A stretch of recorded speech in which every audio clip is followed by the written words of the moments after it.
What's up, everybody? Welcome to the show. Are you ready to pick your I got this. I promise you, Landon. I'm going to get it right this time. Are you ready to pick your Radiant order? Where are they now? UA edition? Venom comes crawling back to the best he ever had. Ripping off the Guardians of the Galaxy without James Gunn? What could possibly go wrong? All this and more on Cutting Edge Hero Live.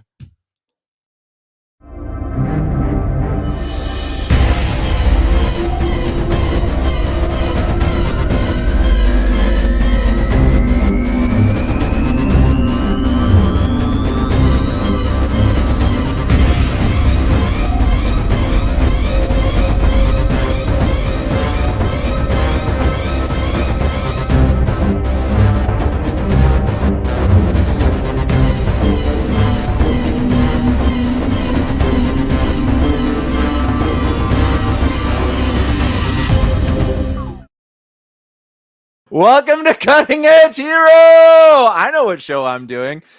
Billy Rhodes in the chat. Thank you for keeping me honest. Fox Pixar Media. I had a chance to briefly look at the playlist. Landon and I were looking at it. Looks great, man. Great clay work. Figures looked awesome. Really enjoying all the stuff you're making. Thank you for continuing to send it to us. It is appreciated. You should know that. It is another good week to be a nerd. Maybe not as good as the week following Deadpool and Wolverine. That was a pretty big high, but we now live in the post-Deadpool and Wolverine universe. So I think that we're all the better for it. Billy, I don't know if you got to see it on the big screen yet or not. But anyway, I am the Nerd King, Danny Stewart. I am here to be the host of this show for you and lead you not into temptation, but into my basement. Also with me, the ever incredible, beautiful, radiant, and strong Landon Felter. Landon, say hi to the nice people. Hello, everybody. And we will not lead you to temptation, but we will deliver you to evil. Yes, and that evil is... once again, the basement. Just take deep breaths and relax. Those are the two important things for the evil that we're delivering unto you. Anyway, the also our human relations specialist and fact checker extraordinaire, Ben Stewart, should be in the chat any second now. Ben, when you get here, say hi to the nice people. Don't worry, I'll remind you when you get here. Billy says, unfortunately, I have not been living on a boat for the past few weeks. That's okay, Billy. It'll still be here when you get home. I promise. It's not going anywhere. Landy, what is the nerdiest thing you have done this week? I have gotten back into a game that I've sunk thousands of hours into. It is RimWorld. It's this fun little indie darling about managing a colony on a distant planet.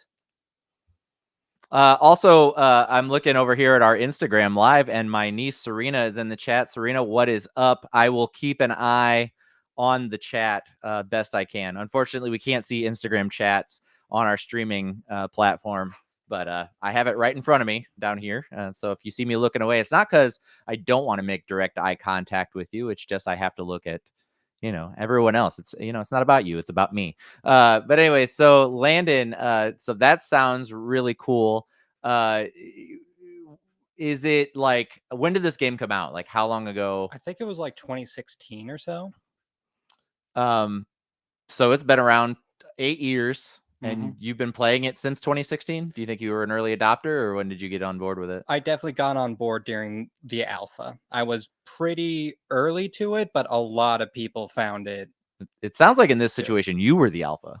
Like you really staked your claim, Yeah, I was really that alpha, putting 1,000 hours into something before it had reached its full release. That's totally an alpha move right there. It really is. Early adopters are the alphas of society. I think everyone knows that. If you had a PS5 on day one, you are probably in the running for president.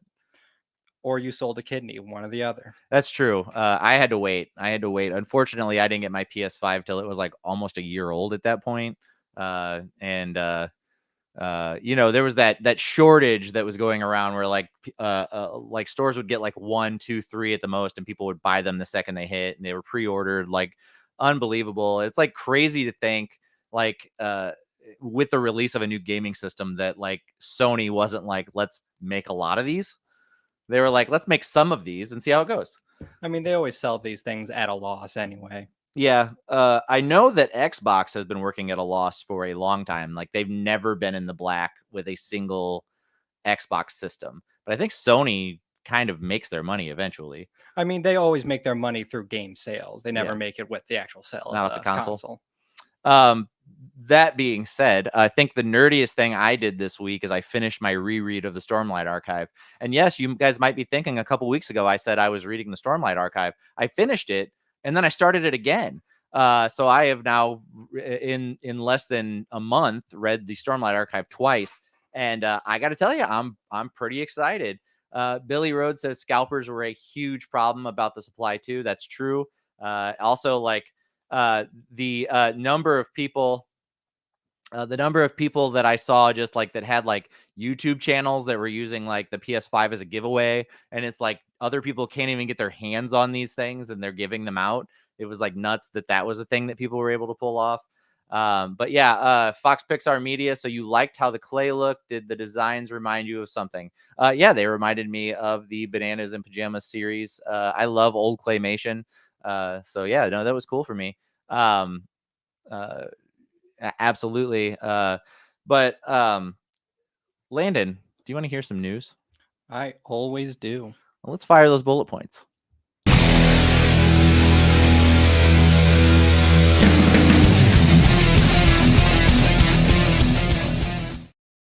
Welcome this week to the bullet points. So we are going to kick it off with something I was just talking about. But in TTRPG news, the Stormlight Archive TTRPG shattered the record for biggest Kickstarter launch of a TTRPG ever. The previous record was held by Avatar Legends, and that record was set in 2021. There is the box art for the game that will be coming out. You can see a couple of the characters from the book series. If you've read it, those are Parshman on the left, and that is Shallan, Adolin, and Kaladin on the right. But yeah, so Avatar Legends in 2021 set the previous record on day one of launch. They raised $1,150,566 for the Avatar Legends TTRPG. So yesterday was the launch day for Stormlight Archives TTRPG. Landon, do you know how much money they raised in one day? What was the number you just said for? $1,150,566. I'm gonna guess 1,560,000. I forgot the number, but the number you just said plus one was close, but you're way off. It was $4.78 million in 24 hours on a tabletop role-playing game. Shit. Yeah, so that is the love that people have for the Stormlight Archive. And also, upon the unveiling of this upon Kickstarter, it was also announced that this isn't just a Stormlight Archive game series or system, that it is going to encompass the entire Cosmere. Now, if you're not familiar with Brandon Sanderson's Cosmere novels, it is Mistborn, Elantris, Warbreaker, and then the 4 current Stormlight Archive books. The 5th one comes out in December, and then subsequently like 7 novellas that he's written in between each novel, because this man just never stops writing. But each of those book series takes place in the same universe known as the Cosmere, and each world has its own magical system. So in Mistborn, it's metal. They consume different metals and it gives them different powers. In Warbreaker, it's colors. Different colors are what the magic system is based off of. And in the Stormlight Archive, it's the Stormlight. It's a different kind of energy that can be absorbed into the body and then channeled back out in power. And Elantris, it's glyphs. Their magic is glyph based. Anyway, they are creating gaming systems for each world that work with each other, so you can play all of them together.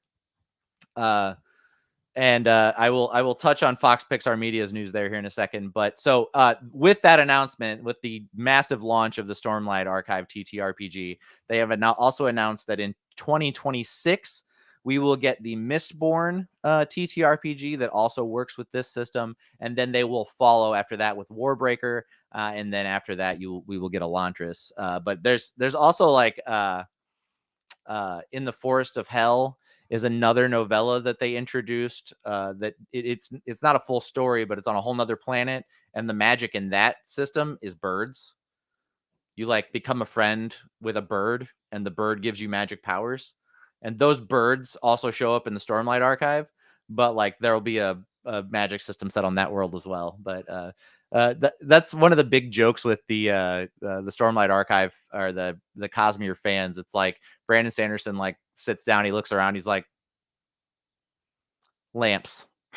Lamps will be the power in my next book. Yeah, I was just thinking, it sounds like he pulls nouns out of a hat and is just Yeah. like, yep, this works. Yes. And they're great. There's nothing, they call it, if you're not familiar, they call it the Sanderlanche. There is nothing like the last several chapters of a Brandon Sanderson book. It goes from like storytelling and like normal stuff, like you're enjoying this like fantasy novel or whatever, and then the story just like starts moving a mile a minute. There's a ton of stuff going on. It's hard to keep up with what all the characters are doing, and it is just crazy. I'm deep in the Cosmere right now. I might cool off. I might stop hyper fixating on it at some point, but right now I'm just nuts for it. So this is awesome. I'm really excited. And Brother Wise Games, who's creating the TTRPG, said that their biggest hurdle is trying to figure out how to like take these different magic systems and fold them into a TTRPG where they all work together, since it's tons of different stuff. Like I said, Mistborn is like 16 different metals, and then like there's 3 main types of people who can use it, and they all use it differently. Justin Quick said he went to see Deadpool and Wolverine yesterday. Justin, real quick, if you just want to throw it into the chat, what did you think of it? Kempachi is in the chat. Kempachi, what is up? Glad you are here. And Fox Pixar Media said, we just got a box office update for Twisters. The film currently has a box office of $281,334,860.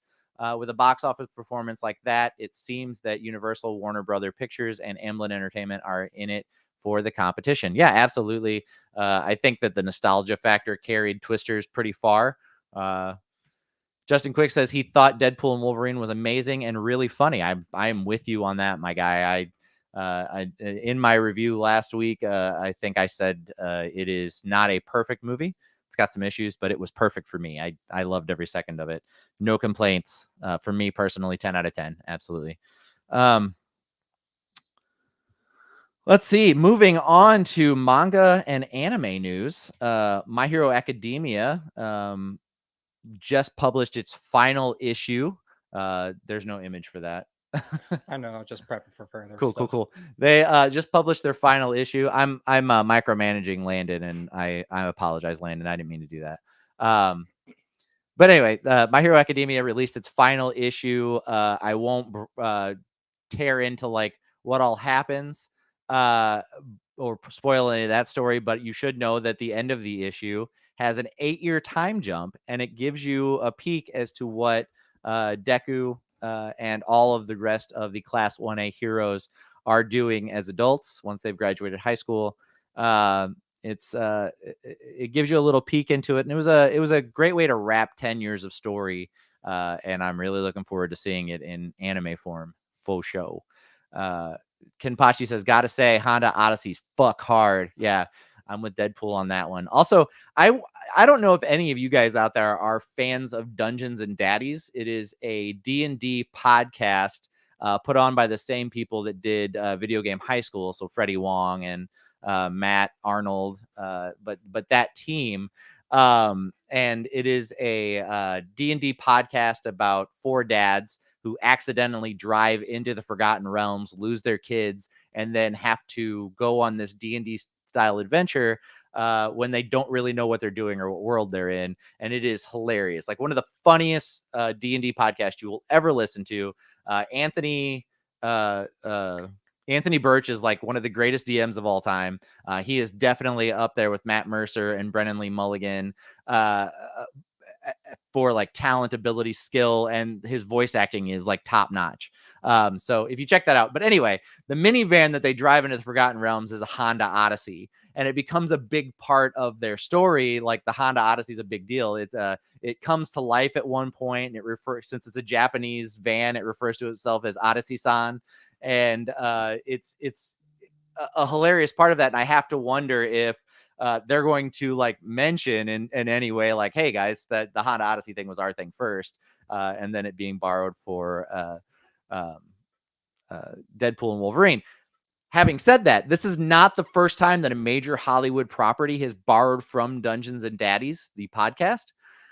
They also have a character in the beginning, or in the first series, their first campaign, named Ron Stampler. And Ron, at one point, hides him, like rolls a stealth roll, succeeds, and hides himself in his own pants. And he walks around, and all you see is walking pants legs. And that is literally the plot of the Disney Pixar movie Onward, where their dad is just a pair of pants and no body, wandering around, getting into all sorts of hijinks. And it was like, so it's become a common thing that they're borrowing items from this podcast, but you don't hear a lot of people talking about Dungeons and Daddies. But clearly the ideas they're using are being seen by somebody important somewhere. I mean, these are podcasts. It's something that like a writer could probably put on in the background while they're doing their work. It's true. And it's not that Anthony Birch isn't a famous writer in his own right. He wrote all of Assassin's Creed Valhalla. He's written a lot of video games. You'd probably be more familiar with his sister. God, what is her first name? I am drawing a blank on her name. But anyway, she's a big fan. She was actually on Critical Role for a little while. It's Anthony Birch and what is his sister's? Ashley. Anthony and Ashley Birch. They were both really popular on YouTube for a while. They had their own channel. It was kind of a big deal. But yeah, anyway, Anthony Birch, incredible. And somebody's listening to what he's saying because they're using his stuff in movies, which I think is incredible. But also, I hope they're paying him for his ideas too. But anyway, yeah, so the Honda Odyssey fucks hard. Thank you, Anthony Birch. We appreciate you.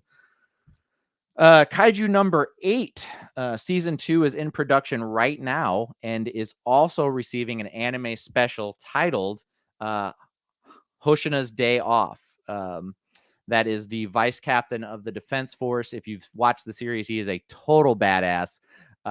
Probably my favorite character in the series. He gives real Levi from Clash, or not Clash of Titans.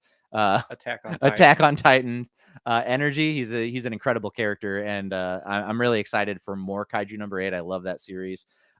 Season 2 is set to premiere in 2025.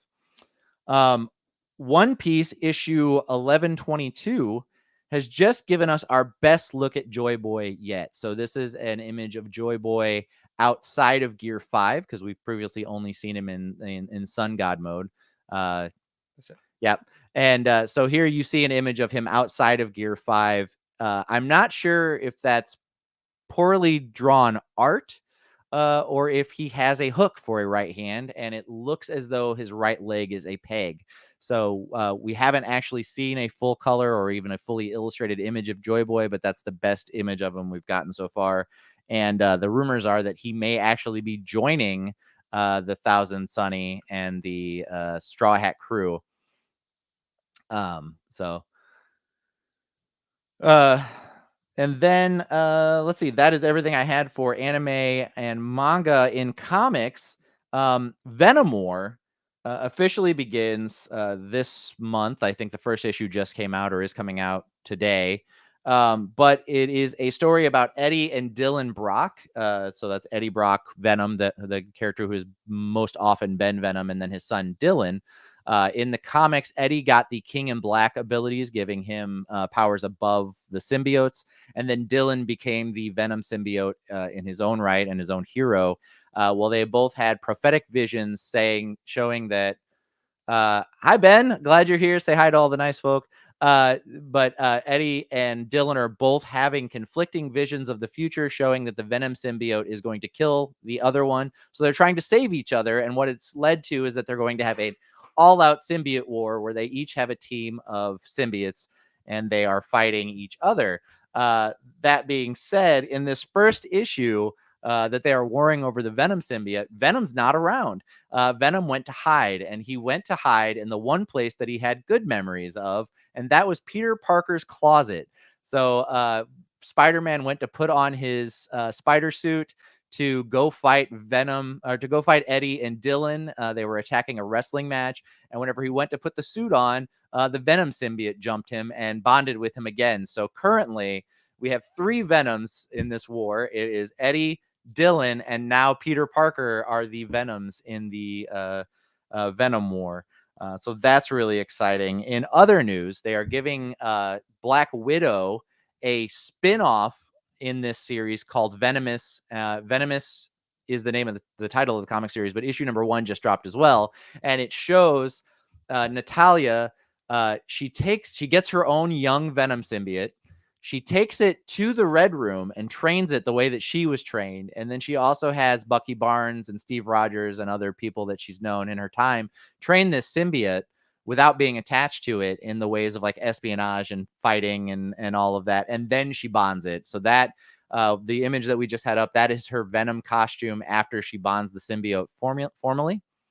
How do you train a symbiote without being attached to it? So I think it's been pretty well shown in the comics. They have like, they can move of their own volition. They're just like a slimy kind of mess. But like they don't really gain any power until they bond with somebody, and then they can move, on the human body or whatever. But it's always a union of 2 creatures that makes it more powerful. But do they just like stick it in a jar, set it on a desk, and lecture it with a blackboard and everything? I don't imagine it's in a jar. It's probably just a black mess that can like form a face and like talk or whatever. The way that we've seen Venom in the various movies and comic books do. But I see your point. It's like this thing needs to bond to something to survive. And but in this comic, Natasha's like, you got time to go to school. And like this thing's like probably sitting there like, I'm dying. Please bond me. And she's like, no. This is where you put the poison darts. It's just lying there being like the Venom equivalent of a desiccated corpse, but just wheezing. And she's like, and this is how you crack a cipher. Do you think she just like gives it like a chocolate bar every once in a while or something, just keep it alive, and then keeps going? To be fair, I didn't read the comic. I just read about the change in the status quo with Marvel Comics. So she just gives a star sticker to it wherever it does well. Yeah. Yes, and it bonds it, and then it's a symbiote star. I get it. Yeah, absolutely. I'm here for this. Do you think it's like a normal size star, like a tree, like a Christmas tree size star? Like what are you picturing for this? I just imagine one of those tiny little sticker stars you get on your paper when you did well in class. I like it. I'm into it. So anyway, Venom is number 1, and Venom War both released today. Also releasing today was Absolute Power issue number 2. This is part of the all in. Yes, it is DC's new all in agenda, where they are releasing that was a picture I'll be talking about in a second. They're releasing the Absolute Power comic series. It is a 4-issue series that will change the dynamic of the DC universe and lead into the Absolute universe, which is coming up soon. But anyway, they reintroduced a little known comic book character that hasn't been in the comic pages for a long, long time. And that is Airwave. Seen here. It's the green and gold one. Yep. So that's Airwave. The previous version of Airwave was Harold Jordan, cousin of Hal Jordan. He has sonic abilities. But nobody knows who this version of Airwave is going to be and whether he's going to stick around or not. Now, that's not huge news, but that's a thing now. if you read Absolute Power issue 1, you will notice that Green Arrow was on the Amanda Waller like bad guy team, and everybody was kind of shocked by that. It's like, why is Ollie being a villain? Well, in issue 2, they sidelined Ollie and put him into a stock room to reorganize some stuff, and he stole a time travel device, and it is highly believed that while Ollie having a time travel device is what's going to lead to the Absolute universe. So we'll see what happens there. And then a character that was recently introduced into DC Comics. She was an original for the Supergirl TV series. Her name is Dreamer. She is a trans woman, and she has had a lot of fans in the last few years. She's a beloved character, a beloved newer character. Well, it seems as in the end of issue 2 of Absolute Power, they killed her off, and we have an image of that. So this is Dreamer being blown up at the end of Absolute Power. So we'll see if she survives, but it looks as though she's in for a tough time. In Marvel comic news, Marvel Zombies: Dawn of Decay, a 4-issue series running into Halloween, sees Groot sick with a like space cold, and he's visiting the Avengers, and he accidentally sneezes in Captain America's face, and that turns him into a zombie. And then Cap turns all of the Marvel superheroes into zombies, and the only one left who can help him is Hulk. So this is a Marvel zombie story with Groot and Hulk as the heroes trying to get to Banner's lab to try to save all of the Marvel universe. We'll see how that goes.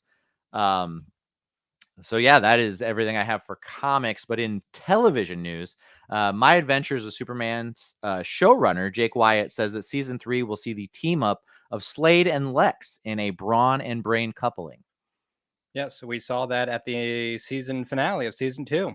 Yes, so apparently season 3, it's going to be a through line in the story that they are now like a buddy cop team, like where Slade just wants to hurt everybody and Lex just wants to like solve problems. So they're planning to continue that through all of season 3. So I'm enjoying My Adventures with Superman. The power changes are a little weird for me. The way that Superman is getting new abilities and stuff like that. The way that like the last episode, I'm not current, but the last couple episodes I watched was when he got like that blue energy shield that like covers his body. Not that isn't something Superman hasn't had in his comics history, but usually that comes with a change of abilities from like his main abilities to like electric based powers. Yeah. Well, if the whole power changing weirds you out, you'll be, well, I guess slight spoilers, but that doesn't happen more for the rest of the season. Okay. Like there isn't like a huge divergence from his standard beyond that. It's hard where you're to know where you're drawing from with Superman, because he especially early on, Billy Rhodes says, man, the fan fiction for that team up. Yeah. And the fan art. I'll keep an eye on DeviantArt just to see what would you call Slade and Lex? We need a shipping name. I'm sure the one already exists. Like Sleuther. Slex. Yeah.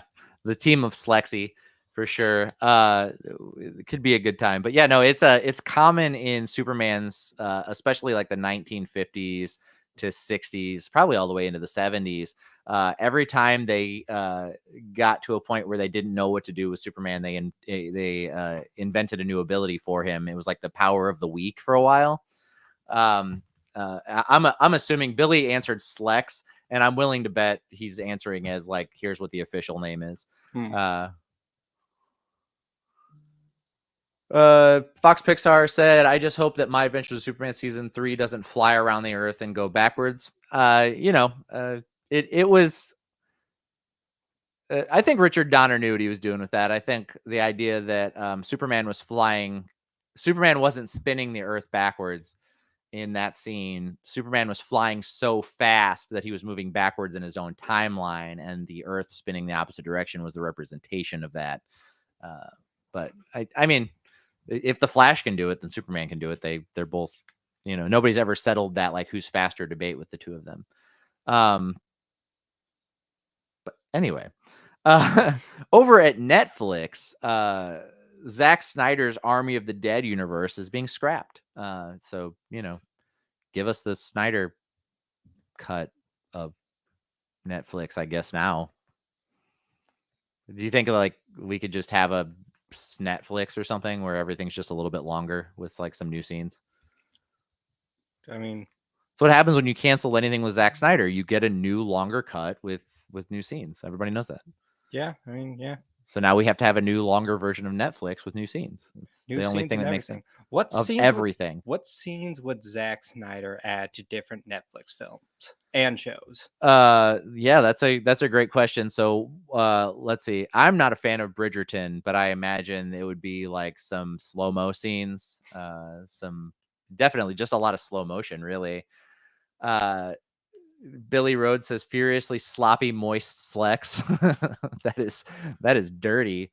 Uh, but yeah, let's see. What are some other Netflix originals? The Witcher. Like maybe we get Henry Cavill to come back and just shoot some scenes for the end of season 3. But like, it's like, oh, this is where we wanted The Witcher to go, and then we just never get it after that. Yeah, That'd it's be like, hey, great. this is what could have been, but it'll never be now. Right. Yeah, absolutely. It's like, hey, I didn't make this my first try, but here's what I thought would have been cool if people would have given me $10 million more dollars and a lot more time. Yeah. Thanks. Appreciate that. But anyway, this will not affect the release of the animated Twilight of the Gods series movie that he is releasing, which is a series where they reimagine Norse mythology and all of the Norse gods' stories. So look forward to that. Has Zack Snyder done much animation stuff? I can't think of anything animated that he's done. I can't think of anything he's done animation wise either. Yeah, so that'll be interesting to see. Yeah. Anyway, fact checkers out there, let me know. Is there a Zack Snyder animated something I'm missing? Ben said the orchestral instrumental versions of current songs on Bridgerton are incredible. Absolutely. Yeah, I do enjoy that playlist from time to time. Over in movies, so the movie doesn't drop until tomorrow, but Borderlands has already had some early reviews being released about the movie, and they're not good. What? It is being reviewed very poorly. They're saying that it's kind of a mess. It doesn't have a lot of heart. There's like the effects and like the big action scenes are fine, but like everything in between is just kind of like meh. You're telling me a video game movie might be bad? Right. And I know you're being sarcastic because all the ones before have just been so good, but also the this is being directed by Eli Roth. It's like we've had some good Eli Roth stuff over the years, but I guess giving him big budget action movies is not his forte. Yeah, I suppose not. I'm not gonna lie, I just saw the trailers and instantly thought, wow, this is gonna be terrible. I know that whenever we had Damian Clark and Chris Rager, who are Handsome Jack and Mr. Torg, respectively, in the video games, here they were like, yeah, it's gonna be shit. Like they didn't consult any of us. They didn't ask any of us anything about it. Like we weren't part of the production or the creation. And like here's like two of the big reasons why the first two games are like fun and people enjoy them. And they like were not part of any conversation at all into the movie being made. Yeah, I mean, that seems to be the pattern that tends to mess up a video game movie is not consulting anybody who worked on the video game. Yeah. I mean, that's kind of what happened with the Halo television series. The guys who ran it didn't even play the Halo games. Yeah. And I think that for the most part, when we see people not respecting the source material is usually what like the thing that made this thing popular, the thing that people love. If you don't respect the source material, usually it's not well received.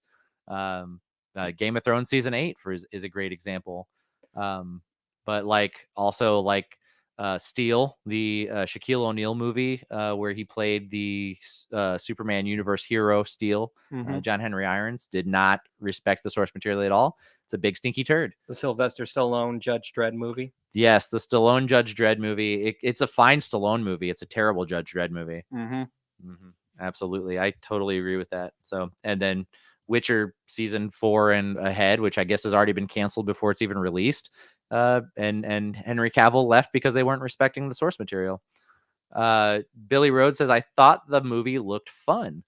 I'm guessing he's not a big Borderlands fan because he said, so it is exactly like the video game then. I really enjoy. I'm playing Borderlands 3. I finished it, but I've been playing like a lot of little side missions and stuff. I really enjoy the games. I think that they're fun. Borderlands are one of those games that like they're fun at first for me, but I get tired of the cycle really quick, the looter shooter cycle. So it's something I have to play in bursts. Yeah. Billy says he is not a fan.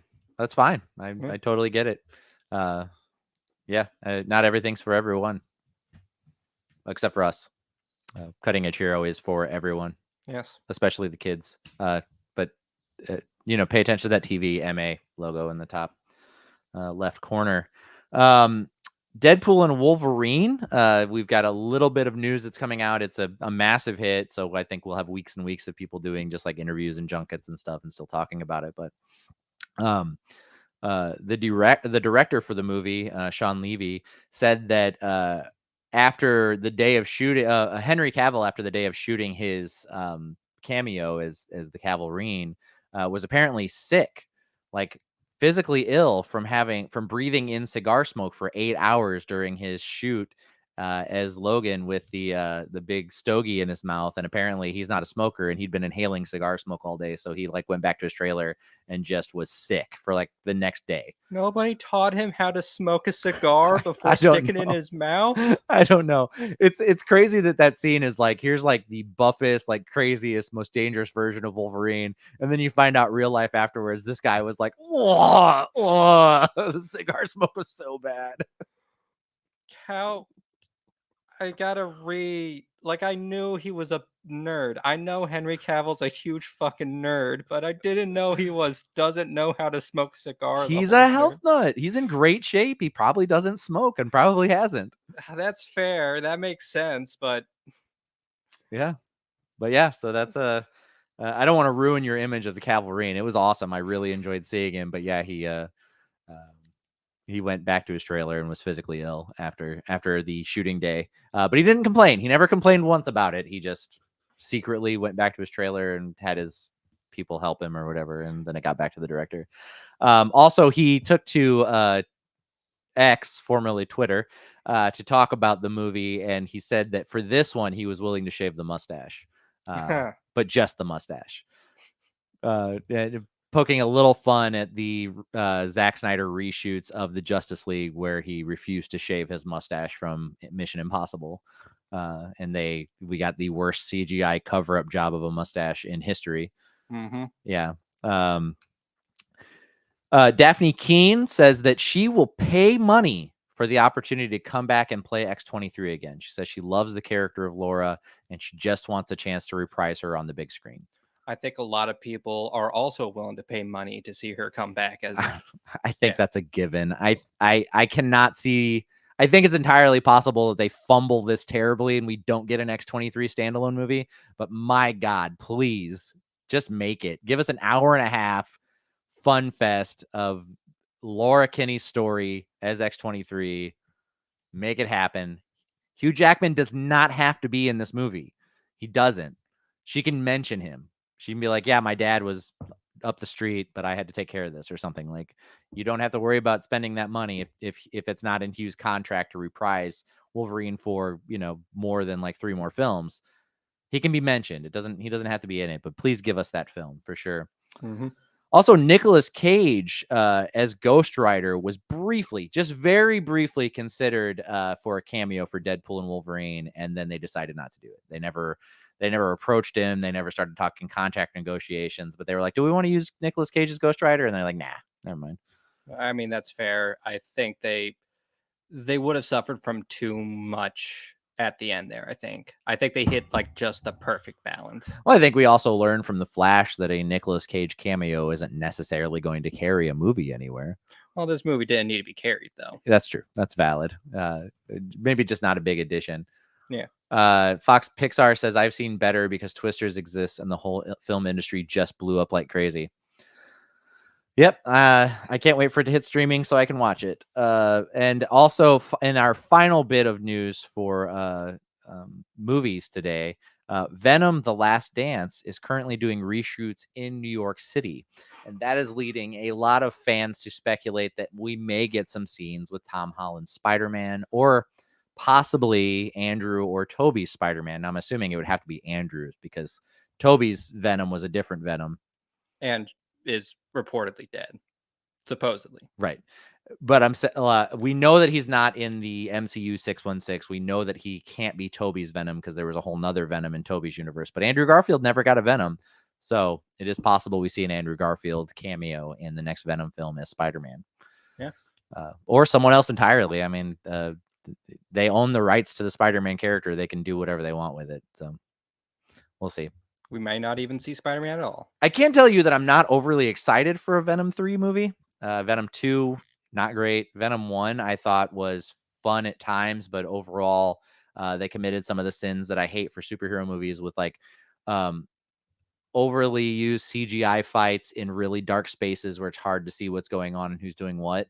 I hate that. Venom 2 didn't do that as much, but they did also ruin Cletus Cassidy and Carnage in that. They had a perfect actor to play Carnage, and the writing was so terrible that it did not work out at all. It was just not good. I mean, maybe third time's the charm. Maybe. I think that the best thing they can do is put out another bomb and then give Venom back to Marvel and stop trying to make Spider-Man films over at Sony without Marvel's input. Yeah. I think they really don't know what they're doing with the character. And I think the fact that they just keep pumping out movies so they don't lose the rights and not really putting much behind them, i.e. Madam Web, Morbius, the Kraven the Hunter movie that is coming out later this year, where Kraven is an animal rights activist trying to save animals as opposed to being the world's greatest big game hunter who decides that Spider-Man is the perfect prey in a callback to Most Dangerous Game and other stories of that nature. So like they clearly don't know what they're doing with the characters. They don't, but also I think they're in too deep already. The sunk cost fallacy has kicking in for them. They've already put out so much schlock, terrible movies that it's like, well, we've already spent this much. We can't just let go of the rights now. Don't you think when you find people in like a sunk cost fallacy situation, you could just look at them and say, you're in a sunk cost fallacy situation, and they go, that sounds bad. You know, like, how do I get out of this? Stop spending money on it. You could probably convince a producer of that, but then they have to go around and say, well, now you have to convince all the stockholders of that. And you got to convince like everyone else of that. Yes. And one of the biggest foils to good superhero or just nerd properties in general is producers, is the people with the money who don't get it and are not fans. And they, are pushing some starlet or star that they want to see do something because they put a bunch of money, sunk cost fallacy, put a bunch of money into them, and they want them in this next film, and they're just not it for the film, So that's that has long been the greatest enemy of the live action superhero for sure. But that is everything I had. Landon, what do you got in video game news? All right. 3 big pieces of news I've got here. I'm not completely up to date. If anything dropped today, that's something I haven't covered. But for starters, a petition is currently going around online to try to make it law in the European Union to make it illegal for online games to become unplayable. So, as like games that are solely online, as they get older and lose player base, the company will shut down all the servers. And if they're an only online game, well, suddenly you can't play that game anymore. Now, Club Penguin, we're looking at you. Yeah, Club Penguin. Now, Club Penguin's a perfect example of this because there are fan recreations of the game. There are fan servers for the game that other people can't connect to and still play the game. However, some companies try to make that uh, illegal or try to update their games to make that impossible. A prime example is Ubisoft's The Crew. Their last update before they shut down all the servers was to try to make it much more difficult to run like private servers for the game because they don't want you playing a game they don't make money on anymore. Right. That makes sense. Yeah, so this is basically a petition going on to try to make practices like that illegal.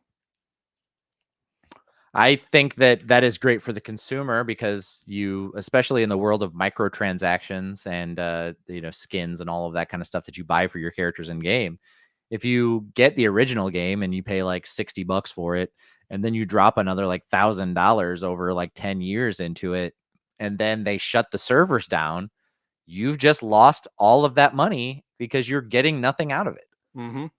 And so I can see where that would be like, hey, stop doing that.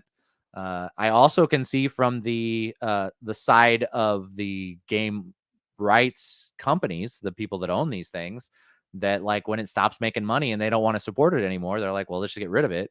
But like you said, in a world where you could just house it in different servers and keep playing it, and then they just don't make any money off of it. Like, I think when you get to that point, like they need to just find a way to like leverage that, they find somebody interested in taking it over for the 150 people that still want to play it, and they make like cents on the dollar for it. Yeah, I mean, they could try licensing it out somehow to people and say, hey, we give you full rights to do with this game that we're not going to touch anymore, and just do whatever you want with it.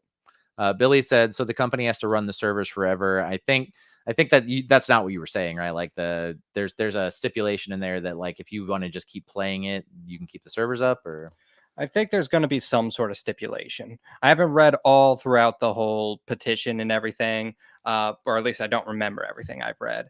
But I do believe there is a stipulation of like, hey, if there's like only so many players of this game anymore, you can't like shut down the servers. If there's still like, I don't know, 100,000 people playing within like a year span or something like that. Yeah. That makes sense, because they made the money off of it, like they got paid for this. They should have to keep it up. Space Boy says, hello. What is up, Space Boy? I'm glad you are here. And I want to highlight one of the comments Billy made earlier. Madam Web was made like a really good porno. They all just forgot to fuck each other. Or yeah, they just didn't have the cameras rolling when they were doing it. I don't know. But yeah, absolutely. And again, I should watch it just for historic history's sake, but I haven't taken time to watch Madam Web yet. I know it is on streaming services now. But I do know that like the very comic accurate Spider Woman costumes were like easily the best part of the movie. And from what I understand, it's like a minute worth of movie that they're in. But the rest of it is kind of hard to watch. I haven't seen any of Madam Web. Yeah, I don't think I could force myself to. From what I understand, it's like watching The Room. It's like the movie is not great, but the poor quality of it is so funny that it becomes ironically hilarious to watch. Mm-hmm. So I don't know. I'll give it a once over. Maybe I'll do like an MST3K night where we can all sit around and razz it. Be a good time for me. What else you got? All right. This is a bit of an older piece of news, but I decided to bring it up. The Pal World dev. Have you heard of Pal World? Dave? Yes, it's Pokemon with guns. Yes. He says that he doesn't care if people are calling the game dead. Right now, it doesn't have like the same player base it had like a long time ago. I think it's down to like single digits, like online play right now. But he says, I don't care if people played my game to its fullest back when it was first released. I'm still going to be adding more content to my game. And I think that's fair to him. Yeah. I do know that, yes, Billy, you can come riff on the movie with us. I do know that, and I'm excited to have you, Billy. I'm sorry. I was like agreeing in the middle of thinking of something else. And I want you to know that I am very excited about doing this with you sitting on my lap. But also, and Pixar Fox Media or Fox Pixar Media, if you want to make the flight over from, I think New Zealand is where you're at, but yeah, if you want to make that jump, we'll be more than happy to have you as well. But and I've lost what we were talking about. Pal World. Yeah, that game, like everybody was talking about it after like the demos and shit came out, the promotional images, all of that stuff come out. Like it was like hot for a couple of weeks. And I came across something the other day that was like Pal World, blah, blah, blah. And I was like, I have not thought about this game in months. Like I have not heard anyone mention it. I haven't seen anything of it. Like it was hot on TikTok when it first released. They were doing funny videos where they were like comparing their characters to actual Pokemon and being like, see, they're different. He's got a gun. Like that was pretty funny. But yeah, it kind of came and went. It had its 15 minutes of fame and went away. But if there's Pal World diehards out there still playing that game, like they should just like create a like invite a friend code where you get like $50 or whatever, see if they can't build the player base back up. But it is nice that he's dedicating himself to continuing to evolve the program regardless. Yeah, you may see a lot more about it because Sony actually recently bought the company and are hoping to build it up more. I think a Pal World movie a la Detective Pikachu, where they're profane and are shooting each other and there's a lot of blood and gore, would just fucking kill. I think an R-rated Pal World movie that is set clearly Pokemon adjacent would just kill. Absolutely. I'd go see it. I feel as though then you might start running into the Digimon crowd. I love Digimon. I love Digimon. No, I mean like they'd start comparing it to Digimon then. There's like, I can think of worse things to be compared to. For me, Digimon is way better than Pokemon. They actually fight. They actually do something. It's not just like being a captive in somebody's Pokeball while they walk around living their life and then they throw you out to get your ass kicked and then they put you back in the Pokeball afterwards. Digimon is actually, it has a great story. It's especially the Digimon movie, man. Seraphimon, mind blown, absolutely mind blown when Seraphimon came on the screen in the movie theater. Mm-hmm. But Fox Pixar Media said, do you think that Airplane 3 would finally be made? I would not hold my breath for Airplane 3. I don't see Mel Brooks having a real like passion for making another Airplane movie. Maybe after he has passed and someone else can get the rights to it, you might get a very derivative Airplane 3, or maybe we'll get a really good version of Airplane 3 that's a beautiful homage to everything that Mel Brooks did in his storied career. It's, it could go either way. I've seen I think it was Logan Paul tried making an Airplane-esque movie. Yeah, that's the appropriate look. And it was terrible. It was awful. And I believe if we ever get an Airplane 3 without Mel Brooks, it'll be about that same quality.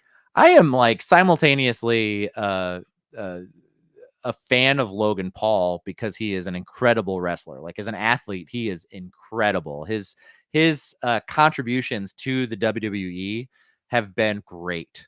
Like he's a high flyer, he's skilled, he's athletic. I love that. Everything else about Logan Paul sucks. That guy's a fuck. I do not care for him or his brother, and I hope that Mike Tyson rips his face off in the ring. Those are my solid beliefs. And I hate that I like his wrestling. I've been a wrestling fan my entire life, and I go back and forth on like going into enjoying it and coming out of enjoying it. It waxes and wanes for me, but like I got back into it recently and I just really enjoyed all the stuff Logan Paul was doing. So anyway, fuck that guy, but keep wrestling. Yeah. And last bit of news. Sad day. After 30 years, Game Informer is now shutting down. Aw. Yeah. I mean, lasting until 2024 was probably the best case scenario for Game Informer as a magazine and everything. But even worse news, GameStop has removed every article from Game Informer from the internet. It's probably still up on Internet Archive or other archive websites, but GameStop has officially moved their versions of Has the there been any explanation for why there was a culling of all of Game Informer's articles? I did not find any reason specifically. Uh, I meant to look that up before now, but I just plain forgot. I'm gonna be honest. I But would if imagine it had something to do with not having to pay them royalties after the magazine went under. it would not shock me if that was the reason, and they said something along the lines of, "Well, it's just taking up space, and we don't want to pay those fees anymore for something that just isn't bringing in like the attention that we need for something to make a profit and all that excuse." I have never once paid money for an issue of Game Informer. Hmm. I only got it as a free subscription through what I think it was EB Games, and then became GameStop. But I never paid money for an issue, but I have enjoyed many an issue of Game Informer in my time as a gamer, for sure. So F in the chat for Game Informer. You will be missed. But yeah, so if you have any news or articles that we have missed, or anything you wanted to talk about that we didn't talk about, feel free to put it in the chat, whether you are watching this live or after the fact.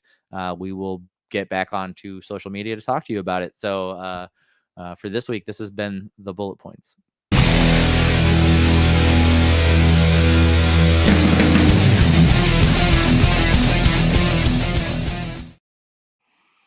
So Landon, are you a fan of Batman the Animated Series, the 90s animated series that featured Kevin Conroy as the titular voice of Batman, and Mark Hamill as the legendary voice of the Joker? Yes, I believe I am a red-blooded American. So yeah. Yeah, thank you for not being a dirty communist. But also, the Amazon Prime last week dropped every episode of season 1 of Caped Crusader. Holy shit. It is currently carrying a 100% score on Rotten Tomatoes, and it deserves it. Hamish Linklater, the voice actor for Batman, said that he went and sat in his car by himself and practiced his Batman voice till he had one he was happy with. And it's a good one. It strikes a great balance of not trying to imitate Kevin Conroy, but also not trying to be Christian Bale's Batman. A lot of the Batman voices post Christian Bale have just been that like screaming Batman voice, like like they're trying to be the next vocalist for uh, uh, uh, um, a hardcore metal band. God damn it, I couldn't think of the name of Cannibal Corpse. My God, I am so sorry, everyone. All I could think was Hammer Smash Face, which is my favorite Cannibal Corpse song, and could not think of the name of the band. Please don't call me a poser. I will cry. Anyway, everybody wants to sound like they're trying to be the next lead singer for Cannibal Corpse, and that job isn't open, and it certainly isn't the voice for Batman. But Hamish Linklater does a great job voicing Batman. He's cold and dangerous sounding, and it is just a joy to listen to while it is playing. I realized just now what knocked all my stuff off my shelf. My kilt fell off the back of my chair. I see. I'm gonna put that back. There we go. So got to have the Stuart played behind me.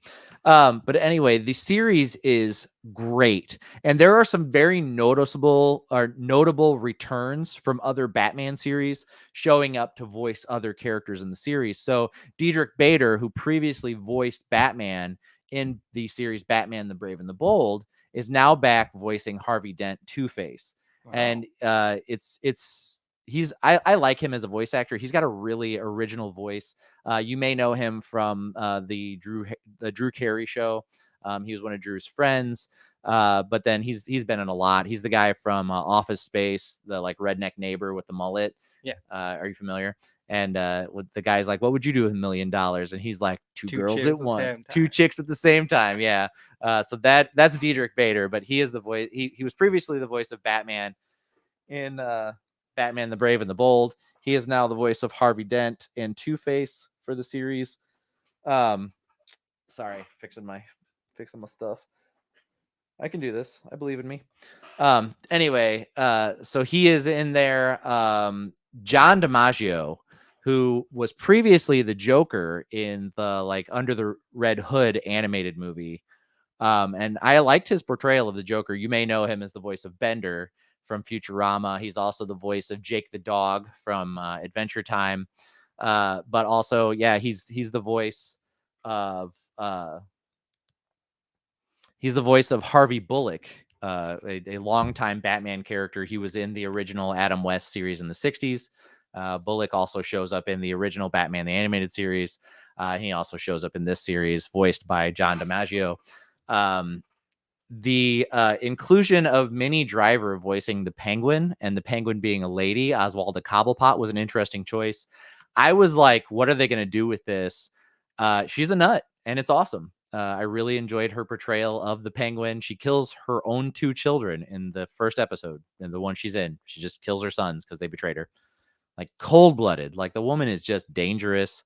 I will say there is a common thread in this that the Batman villains are kind of one and done. And he does have a big enough rogues gallery that I don't think that's a big deal. But I do hope some of these villains make a second appearance. Like it appears in the series that that Two-Face dies.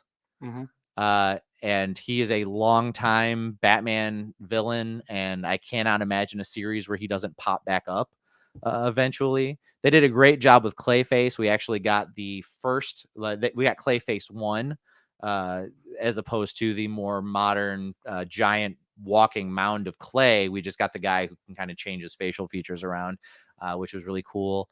What is his name? Doesn't matter. But yeah, Catwoman, voiced by Christina Ricci. I have had a crush on Christina Ricci since the first Addams Family movie came out. Like she's been like the girl that I've had a crush on the longest in Hollywood. And getting to hear her voice Catwoman is incredible. So that was a joy for me. I'm glad she was a part of that. We get a very different Harley Quinn. So it is common in the Batman comics that the psychiatrist who messes with Batman the absolute most is, I'm drawing a blank on his name right now. And I knew it. It is God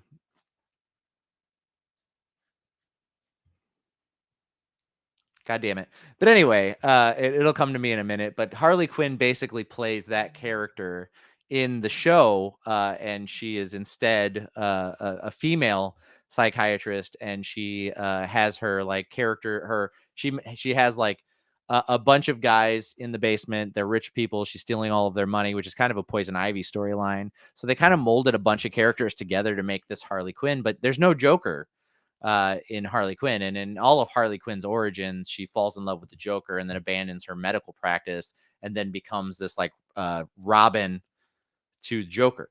Hugo Strange, by the way. Hugo Strange, Jesus Christ. Yes. So Hugo Strange in the comics and in the cartoon series was the psychiatrist who messed with Batman the most. He like figured out his secret identity and just like messing with him. Like it's his favorite thing to do. And in this, that was what Harley Quinn was. That's what she becomes.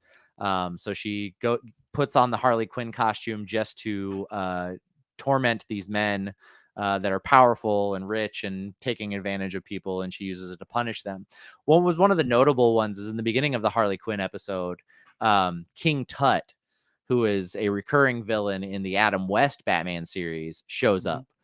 I would say that's one of the most incredible things about the series. It's set in the 1920s. It's set in like the roaring 20s of Gotham. Batman has just become Batman. He's just returned to Gotham. He's just started his war on crime. He's mostly an urban legend. Nobody really knows if he exists or not. He's not working with the police yet. Big twist for the Barbara Gordon character, Barbara Gordon, who's usually a college student studying to be a lawyer, is actually already a lawyer in this series. So we get Batgirl, a much older Batgirl in the series, and to the end of episode 8, so the end of season 1, she does not adopt a Batgirl moniker. We don't see Robin, so there's no Robin in this, but also it should be a couple of years into Batman being Batman before he takes Dick on as his ward. Wasn't there a cameo of 4 different Robins? That being said, there is an episode with the vampire character Nocturna and her brother from the Batman comics showing up, and at the carnival that she works at, there's an orphanage nearby, and she kidnaps 4 separate children. One is Dickie, the second one is Jason, the third one is Stephanie, and the fourth one is Carrie. So that is Dick Grayson, Jason Todd, Stephanie Brown, and then Carrie Kelly from the Dark Knight Strikes Back, or the Dark Knight Returns. So that was a fun little cameo. They weren't the actual characters though. Like they had the names, but like they weren't actually those characters. Those aren't actual Robins showing up. Like the Dick wasn't a circus performer whose parents were killed. He was just an orphan kid at an orphanage that the lady that like helped raise Bruce when he was a child happens to run. So I don't think they're going to fold that into those being the actual Robins. I think that they'll obviously at some point introduce the actual Dick Grayson in the series. I also don't think we're going to get to like all 7 of the Robins that have existed in the Batman canon either. So no, because in the canon that would require like decades in order to get all of them. It actually feels more like we'll probably see a Huntress at some point in like a future story. The original Huntress is actually the daughter of the Golden Age Batman and the Golden Age Catwoman. She was Helena Wayne. And then after Crisis on Infinite Earths, whenever they redid the DC canon, they reintroduced her as the daughter of a mob boss, and she was at one time a romantic interest for Bruce Wayne, which is really weird because in a whole nother universe, she's his daughter. But anyway, I could see it's the appropriate Catwoman and the appropriate Batman for that to happen. But that being said, I think we will see a Robin a few years down the road. Alfred, really interesting. I enjoyed the portrayal of Alfred. This show just strikes such a great balance between the comics, the campy 60s series, Batman the Animated Series, and the more modern movies. It's satisfying, I think. If your fandom of Batman comes from any of those worlds, it's still satisfying. It hits the right notes. You see the right characters. They are who they are, regardless of the era or how they get their abilities. Like the Harvey Dent Two-Face thing, it was very Long Halloween-esque. The turn from Harvey to Two-Face, it was closer to the comics than it was the live action versions that we've gotten of Harvey in the past, or even the Batman the Animated Series version that we got. But it was enjoyable. So yeah, and we got Gentleman Ghost. Gentleman Ghost was actually, so that was one of the great things about Batman Brave and the Bold, the Diedrich Bader series. They introduced a lot of Silver and Golden Age villains that just don't work in modern stories, and like Kite Man and Calendar Man and the Dr. Egghead and characters like that don't really work in these stories, but they are introducing those characters into the series. So you do meet Gentleman Ghost, and he is a ghost. Like it's not like a Scooby-Doo, like some guy in a costume kind of situation or technology or anything. He's actually a ghost like he is in the comics, and they deal with it. And it's like, you feel like this, like leading up to that, you feel like it's in this grounded world where there's not going to be a lot of supernatural. And then they throw you into an episode where the villain is absolutely a supernatural, like magic entity. So they're striking a good balance in between. Very satisfying. I would say out of like, we got X-Men 97 and it was like, yes, Saturday morning cartoons are back. And then we get Cape Crusader, which is like, you could not get X-Men the Animated Series back because Kevin Conroy passed a couple of years ago, and it just wouldn't be right to do his series with him not being Batman. But this does a great job of honoring that, giving us a new Batman canon, and very much feeling like you're watching the animated series from the 90s. So it's just great all around. It's a nostalgia fest. It's a great new introduction to the Batman character. It's very gritty. It's grounded. It's not necessarily aimed at kids. It's PG-13 for sure. But man, is it enjoyable. And one of the other things, so not only do we have Harvey Bullock in this series, but we also have Flass. So usually in the Batman comics, TV series, movies, you get one or the other because they're basically the same character. It's just like the hard edge, like had enough of this shit. Usually, sometimes dirty, sometimes not so dirty. Cop who like is the like, come on, he's in a giant bat costume. Is nobody else seeing this like character? They're partners in this series, so you get them both, which I just thought was crazy. Usually it's like, Harvey Bullock was in the last Batman thing, so we used Flash in this one. Flash was in the Batman Begins movies, so he's in the first one. So he wasn't. Bullock didn't show up in that. Bullock was the cop in the Adam West series, so he wasn't in like the Tim Burton Batmans. Bullock is in the Batman the Animated Series, so you don't really see him for a lot of other stuff. But in this, they put him together, which I think is great. Do they have like an actual dynamic, or is it just the two characters twice? They have a great dynamic. So Harvey is like, he's on the take. He's not a great cop, but he does seem to have some like moral compass, more of a moral compass when compared to Flash. And Flash is like the really bad cop. Gotcha. So, but they're partners and they don't have many qualms about the bad shit that they do. And Gordon knows, and Batman's trying to stop them. He like straight up knocks them out a couple of times, just like they piss him off and he just like cold cocks them, and it's like lights out. Loved it. It was beautiful. It's a great story. It's far more detective Batman than it is incredible martial artist Batman who does crazy things and nobody knows how strong he really is. And then Fox Pixar Media says, I think that Landon will know that Geffen returned. Do you know what that is? I am sorry to say that I actually don't Fox Pixar Media. So feel free to explain that in the chat. We are here for you. So also House of the Dragon season 2 had its finale for on Sunday night. It came out. People are kind of upset about it. They don't feel like there was enough substance in the episode. They wanted to see more fighting. They wanted him to get into more like some actual story progression. I didn't feel that way watching it. And it wasn't until I finished the episode and got online and saw that people were feeling that way. And I was like, wow, I didn't really get that feeling when I watched it. I enjoyed the story progression. I enjoyed us getting to see the Three-Eyed Raven again, the addition of Helena being a dragon seer. The fact that Damon bent the knee to Rhaenyra and they're a unified couple going forward. I like that we got to see the dragon riders kind of interacting with the royalty of the Targaryen family. There was, there was some stuff where the queen came to see Rhaenyra. That was fine. I didn't have a problem with it. But, afterwards, I'm thinking like it would have been cool to have more action in the finale of the season for sure. I don't really want to wait another year for more House of the Dragon and that be the note that I was left on. So I can see where people are kind of nonplussed with it. I guess the difference between your reaction and their reaction is it would have been needed that would have happened. And they're like, we deserved that to happen.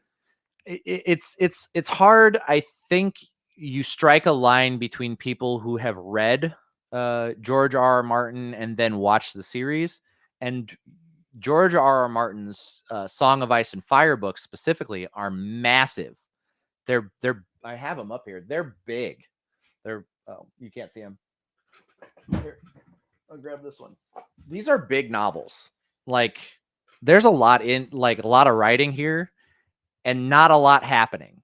There's a lot of character development. There's a lot of talking. There's a lot of planning. And there just isn't a lot of action. Like George R.R. Martin stories just aren't known for being like balls to the wall, mile a minute action stories. They're just not. It's all political and royal intrigue, and then a fight happens. So for me, it's like I guess my expectation with anything George R.R. Martin related is that there's going to be a little bit of like crazy action stuff and a lot of talking. And so for season 2 to end, and Blood and Dragons is one novel, and it's not terribly long.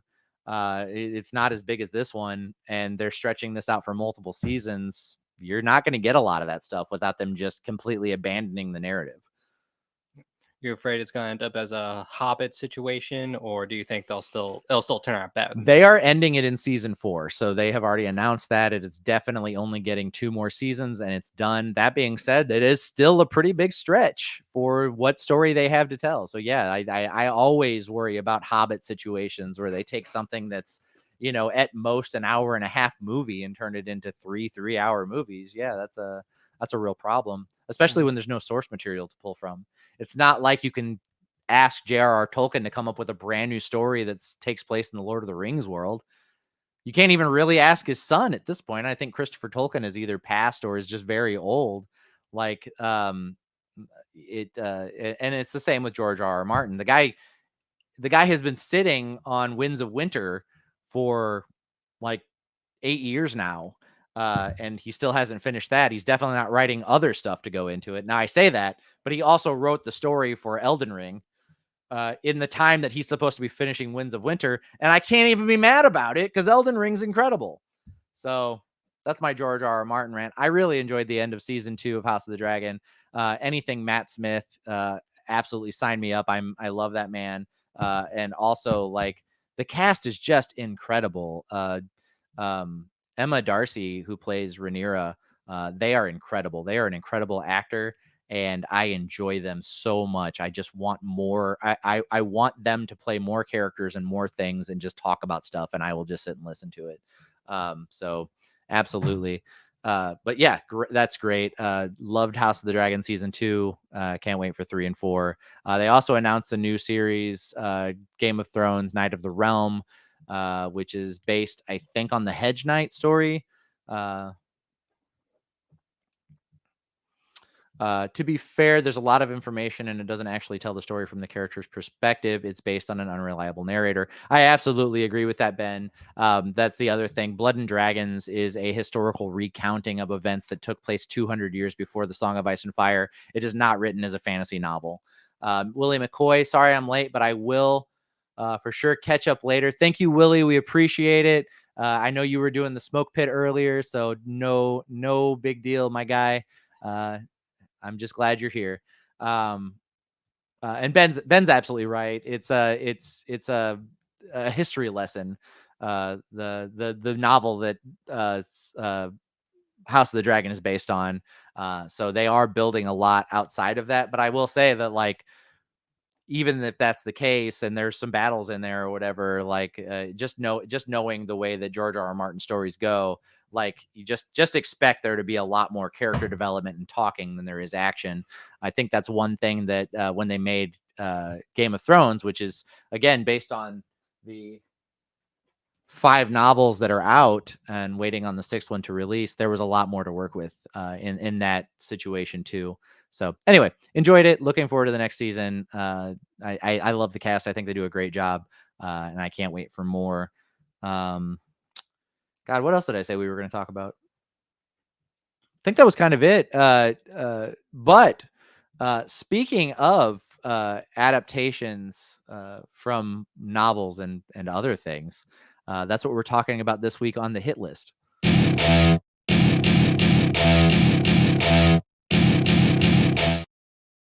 So welcome to the hit list. This week we are talking our 5 favorite adaptations that are better than the original. I think this is an interesting idea because I think that there could be some very heated debate about this, especially whenever, like, one of my favorite phrases is, "Yeah, the book was better." But let's get into it anyway. Landon, what is your number 5 favorite adaptation that is better than the original?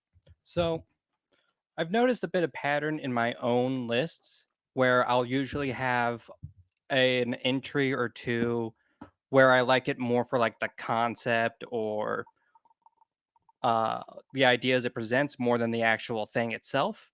And in this list, if you don't like it, I have 2 of them in this list. So my first one is It's fine, Landon. You can do no wrong, and I mean that 100%. well, thank you, because it's Metro 2035. Okay. So the have you ever I'm not familiar with this.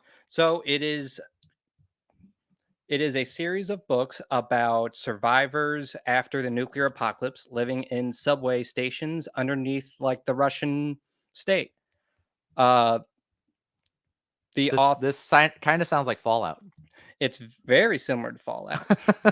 But the thing I really like about 2035 is that there's a series of games as well. Okay. If you've heard of Metro Exodus, Metro Last Light, any of those games. Well, the game started coming out, and eventually, the author had heard about them or was like really pumped for them. He really liked them, and he actually helped write one of the games, Metro Last Light.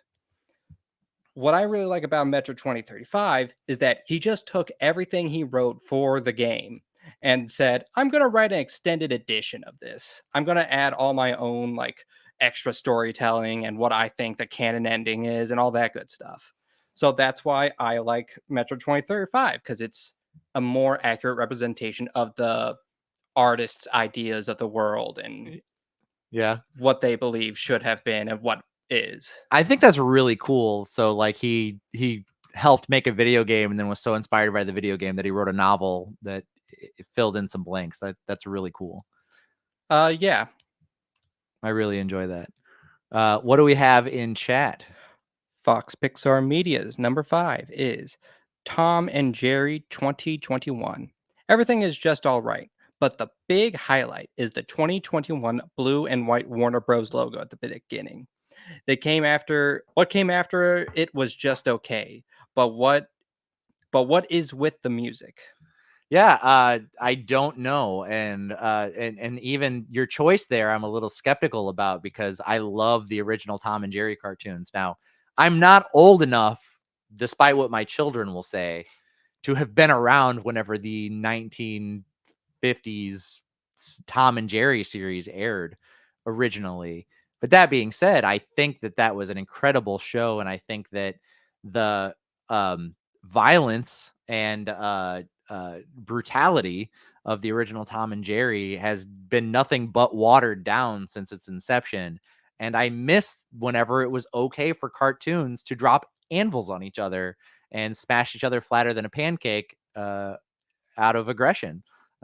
So for me personally, I think that a lot of that kind of informed who I would grow up to be and maybe created a space where I could learn to love anime and maybe is why I love anime so much.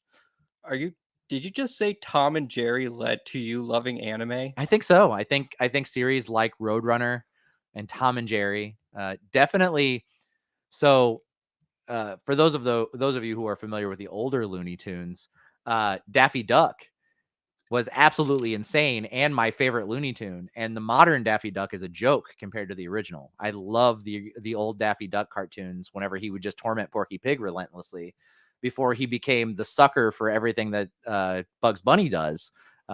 Daffy was an incredibly intelligent and crazy character, and I enjoyed him so much. And then they changed him, but yeah, I think those kind of characters kind of created a space in my mind where I could then watch ultra violent cartoons about characters with incredible powers hurting each other.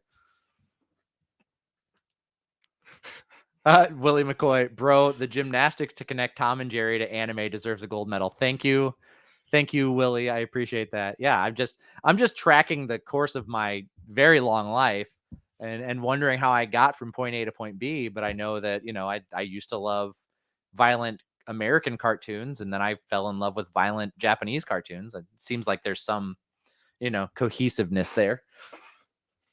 Anyway, what else we got? Space Boys number 5 is the Beetlejuice musical. It's a more fun version of the movie. I have heard that. So Katrina went and saw it when it was in St. Louis, and I could not go. I couldn't make it. I had something else going on, and she has been telling me about it, and I really wish I could have went because it sounds like it's a blast. Have you seen it? I have not seen it. I've listened to a lot of the music. I have not seen it. We're going to, speaking of musicals, we're going on Monday to St. Louis to watch a production of In the Heights, and I'm pretty excited about that. Oh, shit. Nice. Yeah.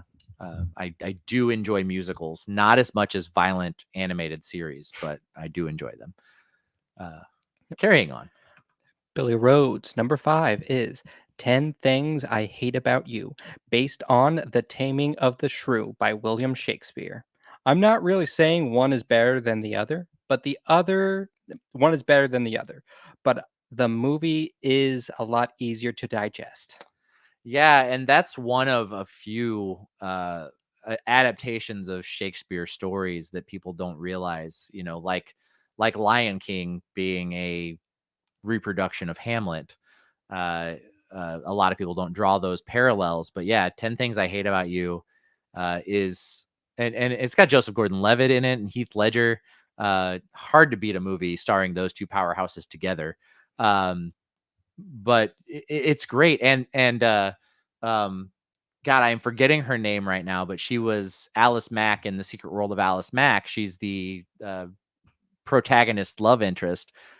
Anything with her in it, because I had a huge crush on her as a kid. And we're roughly the same age. And so when she was in 10 Things I Hate About You, I was like, oh my God, I love this movie. It's great. And then that's how I met Heath Ledger, pre Knight's Tale. And goddamn, is Knight's Tale one of the greatest movies ever made. So I gone too soon. We didn't get enough Heath Ledger in our lives. And every single bit of Heath Ledgery perfection that can be wrung out of his acting performances should be enjoyed by everyone. Yeah. Sean Lohman, have you watched the new movie with Daffy and Porky Pig, The Day the Earth Blew Up? I have not seen that, Sean, but I will check it out, or we could watch it together. Maybe you and me just have a movie night. Sean Lohman, friend of the show and one of my best friends in the world. Glad you're in the chat tonight, Sean. Also, spouse of the incredible and legendary author Brianna Bright, author of the Shepherd and the Horn Girl series. And I'm drawing a blank on what the name of the series is right now. Sean, feel free to throw that in the chat. But Brianna is also on a book tour this summer.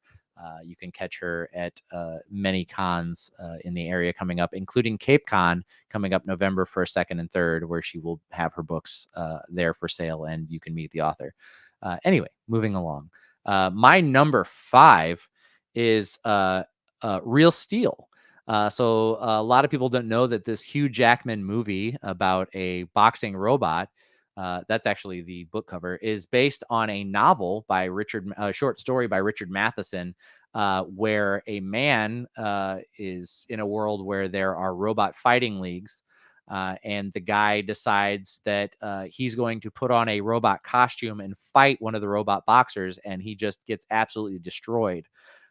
Whenever Hollywood got a hold of this, they were like, what if the robot is actually a robot and the guy is Hugh Jackman and he's just trying to hang out with his son? And we tell a really heartfelt story about like falling in love with a robot that has no actual emotions and never responds to anything you say other than what your controller makes it do. But somehow you get some kind of emotional connection to it. Anyway, I think Real Steel, the movie, is much better than the book for sure. So yeah, read the book, watch the movie. The movie is far more entertaining. It seems like Ben threw a number 5 in there. Yep. Ben Stewart's number 5 is A River Runs Through It. Brad Pitt and Craig Sheffer. The book was a slog to get through, but the movie is one of my favorite of all time. A River Runs Through It is, I never read the book, but the movie is like an emotionally draining film. It just like crushes you. But great movie. I'm with Ben. I love that. Billy Rhodes says that was a Simpsons episode too. Yeah, of course the Simpsons did it first. Everybody knows that. Anything that comes along. Yeah, Simpsons did it first for sure. Mm-hmm. Yeah. Landy, what do you have for your number 4? My number 4 is the video game adaptation of I Have No Mouth and I Must Scream. Danny, are you familiar with the book or the short story I Have No Mouth and I Must Scream? I am not.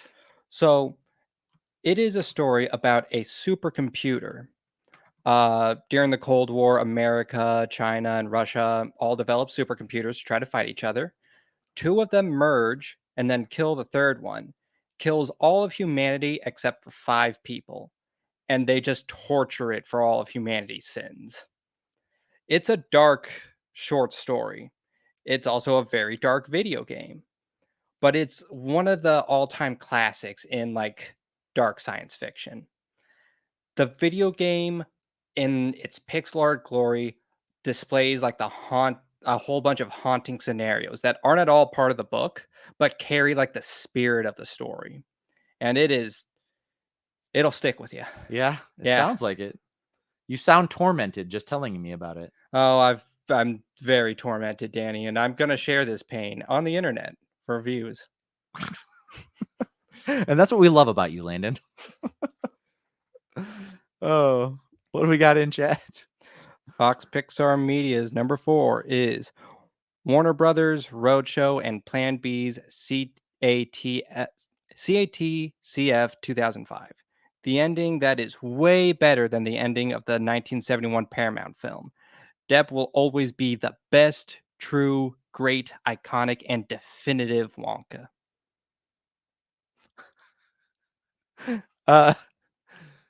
You know what, Fox Pixar Media, I don't agree with you, but I respect the balls on you to say that with the conviction that you just said it.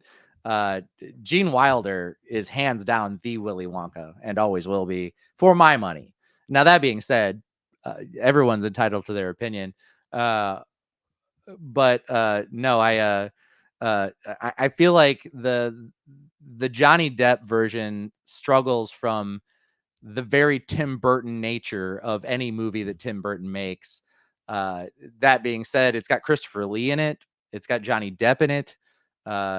It's got what is his name? The guy that plays the Oompa Loompas. Rod. I can't remember. Ben, what's the guy's name from the Johnny Depp Willy Wonka movie that plays the Oompa Loompas? He's got a really fun name. I just can't remember what it is right this second. But yeah, so I agree to disagree. If that's your jam, 100% support. Deep Roy, thank you, Fox Pixar Media. Beat our fact checker to the punch. I appreciate you. Yes, Deep Roy has been in a lot of stuff, and he's been around for a long, long time. And him being cast as an Oompa Loompa, I think, makes more sense than the Timothy Chalamet version casting. I also can't remember his name. My brain is not working today. But anyway, but yeah, no, for my money, it's always going to be Gene Wilder. But anyway, what else we got? Space Boys. Number 4 is The Heathers Musical.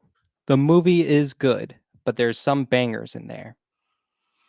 I think we've seen a resurgence, and I'm noticing a theme in your choices, Space Boy, but we have seen a resurgence of musical interpretations of live action and cartoon properties, finding some success in that they don't take themselves too seriously, and actually just give you a fun time, which I think, when you go to see theater, I think that's musical theater, at least I think that's kind of the point, unless you're going to Les Mis or Phantom of the Opera, I guess. But yeah, Hugh Grant. Thank you, Billy. Yes, Hugh Grant as an Oompa Loompa, I think, made way less sense than Deep Roy. And then obviously the original Oompa Loompas were all little people. So I don't know. For my money, I Gene Wilder's version is my favorite, but also as I said, with the Tom and Jerry stuff and the Daffy Duck stuff, even though my kids insist that I was there when the movie was released, I was not. But I am a little older than some of you guys. But anyway, what else we got in chat?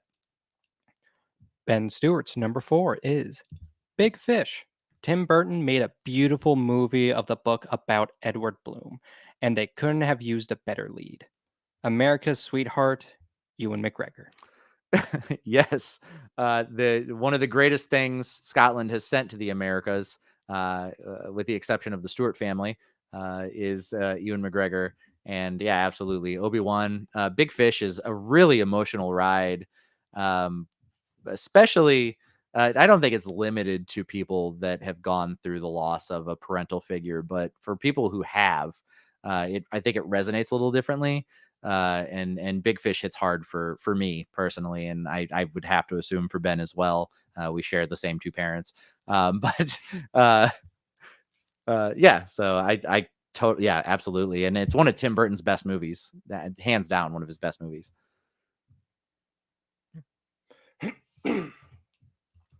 That's right. Fire those pipes up. Billy Rhodes, number 4. Controversial, but I'll say Fight Club. Even Chuck Palaniuk. Palahniuk says that the movie ending is better than his book. Yeah, so I think there's nothing wrong with the novel. I personally have not read it, but I know enough trivia about Fight Club because that's one of my favorite movies. I know enough trivia about it that I know the differences between the book and the movie.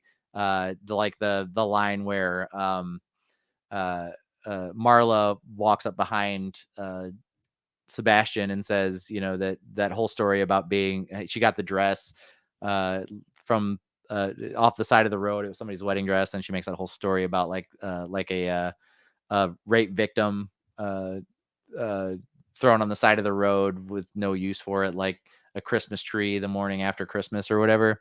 And in the book, she says, "I want to have your abortion." But two very different lines, for sure, both awful. But yes, I think I think Brad Pitt and Edward Norton did such a great job on Fight Club that it does transcend what the book did initially, for sure.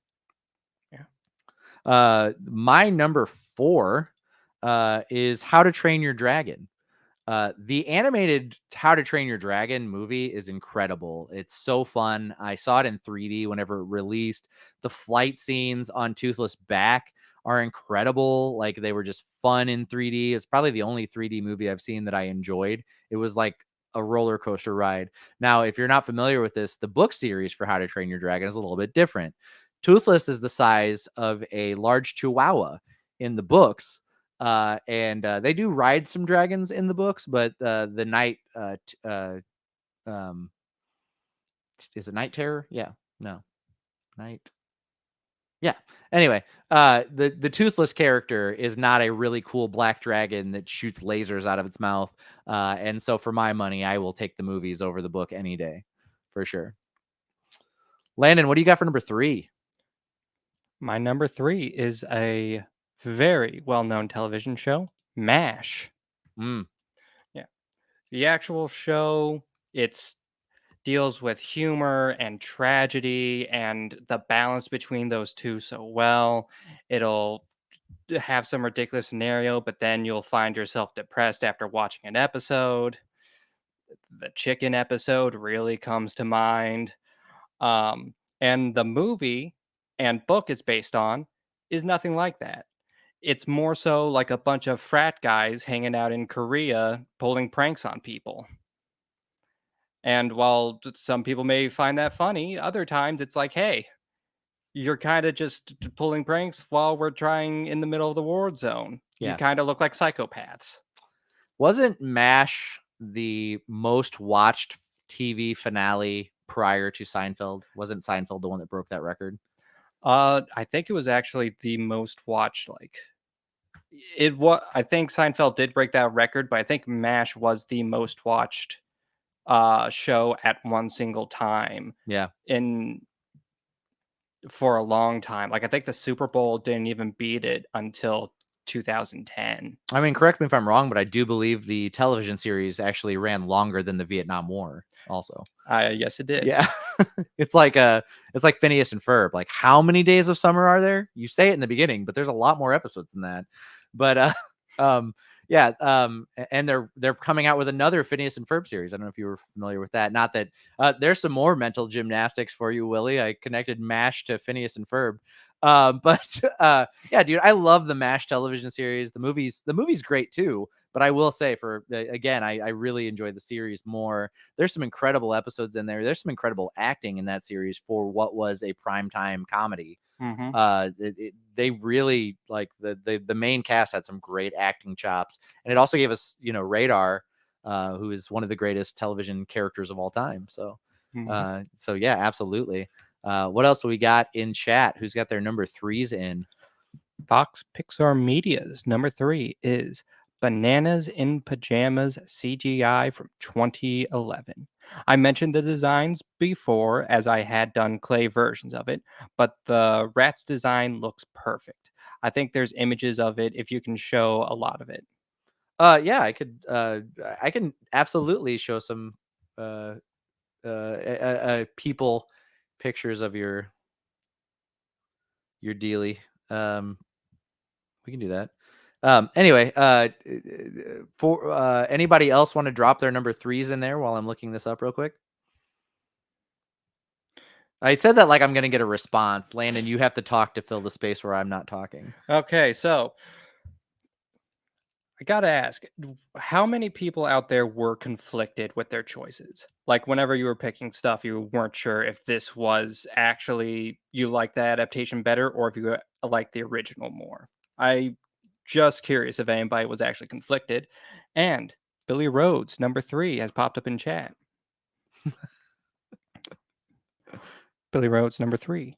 When Alan Moore took over Swamp Thing, he redid the character and made him way more interesting and gave a reason how Swamp Thing came to be.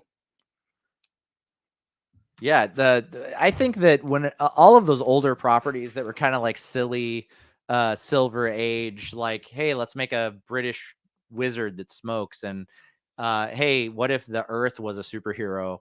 Like they got kind of hokey at certain points, and Alan Moore taking those characters and turning them into what is arguably the best versions of themselves was an incredible thing that I think only Alan Moore can do.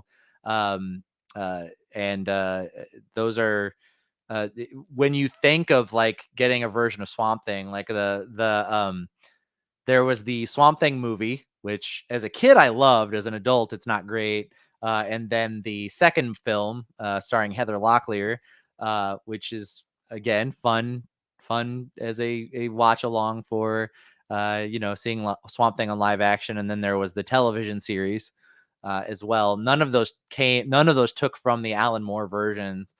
But I think Alan Moore definitely did a better job with the character for sure. I have this image of the rat that Fox Pixar is talking about that I'm going to send over to you, Landon, and you can put it up on the show so people can see it. Alrighty. But yeah, so I think I can agree with that for sure. And it looks like Spaceboy put a number 3 in the chat. The Walking Dead, bringing color to a black and white comic, and the cast was perfect. The show became so popular, they just had to drag it on. Adding Daryl was genius. Should have killed him off.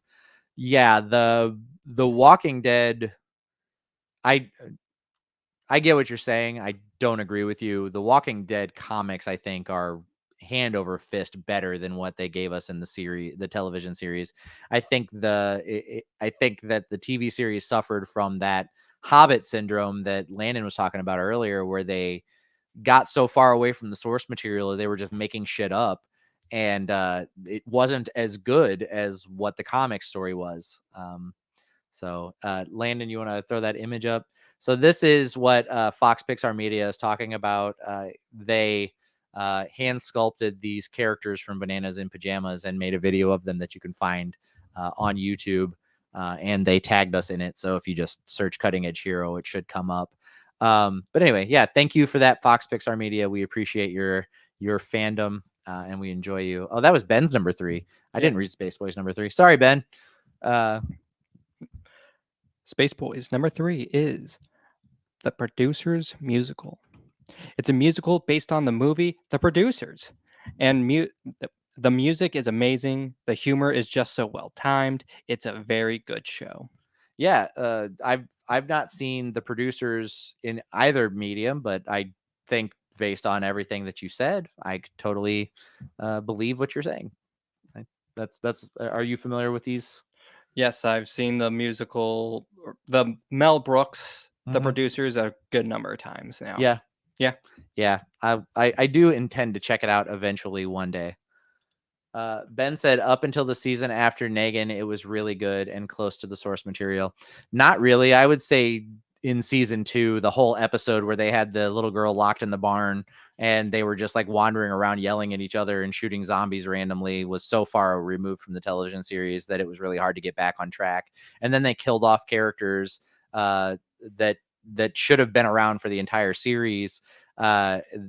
and kind of tanked that part of the story. And then Andrea was so poorly handled. Like, Andrea is one of my favorite characters from the comic, and they ruined her in the TV series. Like, Andrea sucked. I could not wait for her to leave the show.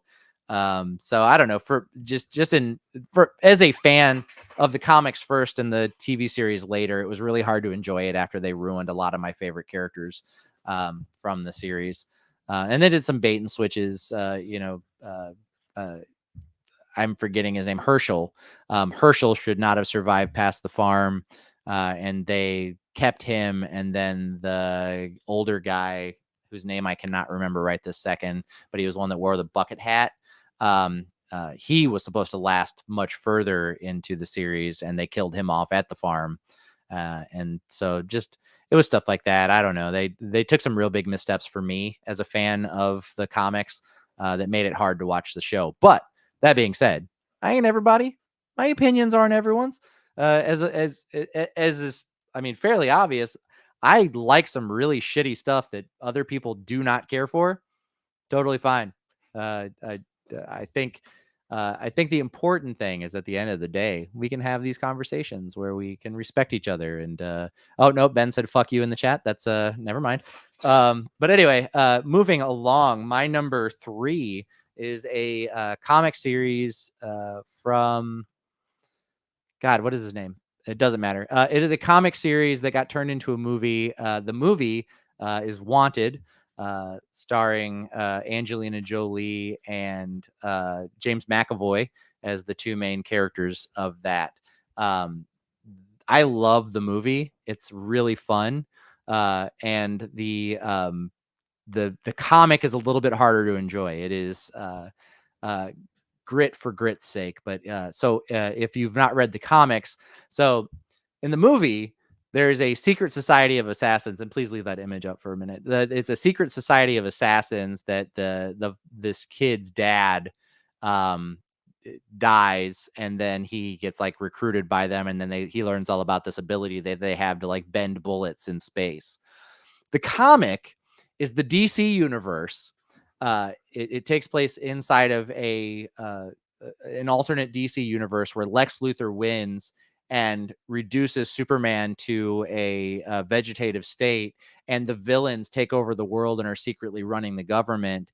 And the main character is the son of a villain named the Killer, who is Slade Wilson's analog, and he ends up taking his place because he has the same powers. As you can see from this image, he is very clearly Eminem, or Marshall Mathers, as he is also known. And that was the look that he had through the entire comic book.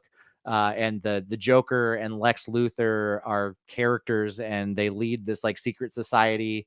And in the end, he figures out that he's not a hero, that he's a villain, and he kills the rest of the villains off.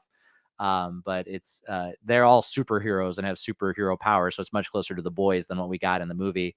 That being said, I really enjoy the movie more than the comics. The comics are like dark and gritty and violent just for the sake of violence. Then the story is not nearly as good as what the screenwriters came up with for the movie. And the movie has Morgan Freeman, so definitely I think that's the better of the two versions. But anyway, Landon, what do you have for number 2?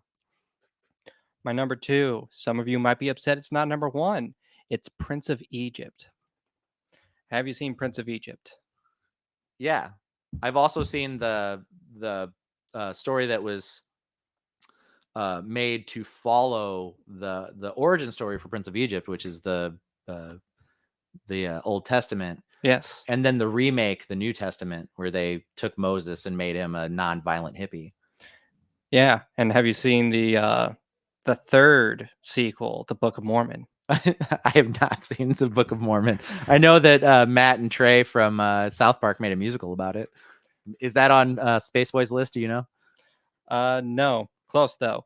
So, Prince of Egypt, as I'm sure most of us are aware of the story of Moses, it is a retelling of that, and it is just beautiful. It is stunning to look at. The story and writing is, despite the fact that we know the beats of it because it's a biblical tale, possibly one of the most famous biblical tales. Yeah. Uh, Charleston Heston is my Moses. yeah. It is still somehow grips you despite knowing how everything turns out and where things go. Even like the relationship between Moses and his brother, the Pharaoh, and everything, it grips you. Yeah. It's insane So what they managed to do with this. that's DreamWorks, right? Yes, Like DreamWorks. DreamWorks was on one during that time. They were just cranking out hit after hit for sure. I think this was like one of DreamWorks' first movies. Yeah. So in other words, they peaked very early. Yeah. Yeah. Prince of Egypt is great. You're absolutely right.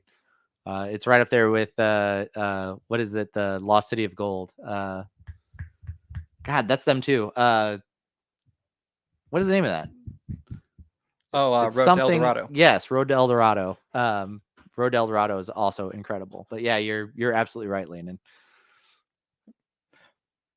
Fox Pixar Media's number 2, A Chucklewood Halloween from 2020. Have you ever watched Chucklewood Critters from 98? Then this is the starting point. Abner is basically the main center of it all. Never heard of it? Look it up. I have been looking for a way to get into Chucklewood Critters, and so thank you. That's the recommendation that I needed. Appreciate that. Space Boys number 2 is Jesus Christ Superstar. 60s rock Jesus who flips over a table of guns and bombs. I'm not religious, but I love. Yeah, I again, I'm not intimately familiar with Jesus Christ Superstar. I've heard of it a handful of times in my life, but I've never like sat down and like consumed it, and I probably should. Ben Stewart's number 2 is Beautiful Boy. Watched the movie, then the book. Enjoyed the movie first and could feel the emotion more. And it's Steve Carell in a serious role. Yeah. Haven't seen either of those. It's Timothy Chalamet is his kid in that, right? I'm not too familiar with Beautiful Boy. Okay. I'll have to check it out. But yeah, it's I mean, based on your recommendation, I will watch it, Ben. Billy Rhodes' number 2 is Legend of Zelda Breath of the Wild. Not the whole game itself, but the recreation of the Hyrule map from the original NES game. It's a lot more compelling to explore. I loved Breath of the Wild. Not Skyward. What's the sequel to that? Tears of the Kingdom. Tears of the Kingdom. Tears of the Kingdom I didn't enjoy as much as Breath of the Wild. I didn't enjoy the crafting element of the game. I know I'm in the minority on that, but I really just enjoy the exploring and fighting whenever I'm playing a game, and I don't want to craft like hover bikes and shit to be able to get around the levels. But just personally, I would rather just walk up and the hover bike be there, and then I unlock the use of it, and I get to use it over and over again, and not have to carry around the materials to make one every time it doesn't last or whatever. But for me, Breath of the Wild is incredible, though. I love that game. I really enjoyed it, played it beginning to end. Tears of the Kingdom, I played like maybe halfway through, and then I put it down. And I never picked it back up. Okay. And I'm a diehard Legend of Zelda fan. I need to play all the games I haven't. The NES games I've played, the Super Nintendo, the N64 for sure. The GameCube era I kind of missed out on. I didn't play Skyward Sword, and then I got back into it with Tears of the Kingdom. But yeah, I have the Master Sword tattooed on my collarbone. It's I'm a fan for sure. But anyway, yeah. My number 2 is it was a kind of a sleeper movie. I don't know that a lot of people have heard of it.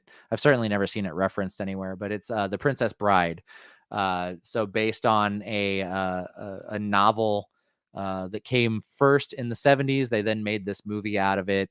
But just a stellar cast. The Princess Bride is a fun movie from beginning to end. It's enjoyable. It's got Billy Crystal in it, Carrie Elwes, Robin Wright, Andre the Giant, Mandy Patinkin. It's just a great movie. I enjoy it. It's a great love story. There's action, there's adventure, there's comedy. It feels like Mel Brooks made it, even though he didn't. I love everything about it. So yeah, absolutely. And then the book cover, which I think this cover that I picked, the book written by William Goldman, I think it contains. I think they got the spirit of the book when they made the movie, but I do believe that this cover is a reference to the movie and not necessarily the original cover for the book. But yeah. But anyway, I've never. I don't want them to remake The Princess Bride. I don't think we need an update on it. But I did enjoy during COVID quarantine, whenever all the celebrities on TikTok were reenacting scenes from it together. I thought that was awesome. I really enjoyed that. Ben said, "Watch Beautiful Boy and you'll cry your pretty little eyes out, Danny boy." Probably. I'm a very emotional person anyway. Can't you tell? Space Boy said, "Yeah, Danny, my list is full of musical theater stuff. I understand that you haven't seen most of it.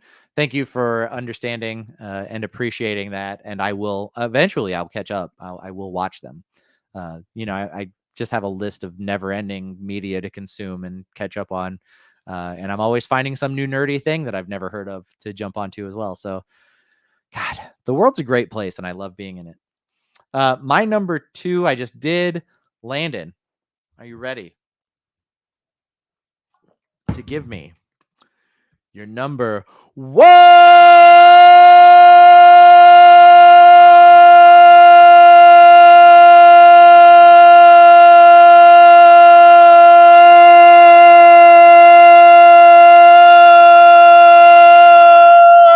Landon, your number 1, please. And I appreciate the heavy eye contact during that. Mm-hmm. Rigid. My number 1 is an all-time classic. We've all at least heard of it, if not played it ourselves. Barbarella in space. It's GoldenEye. Oh. Based off of the movie of the same name,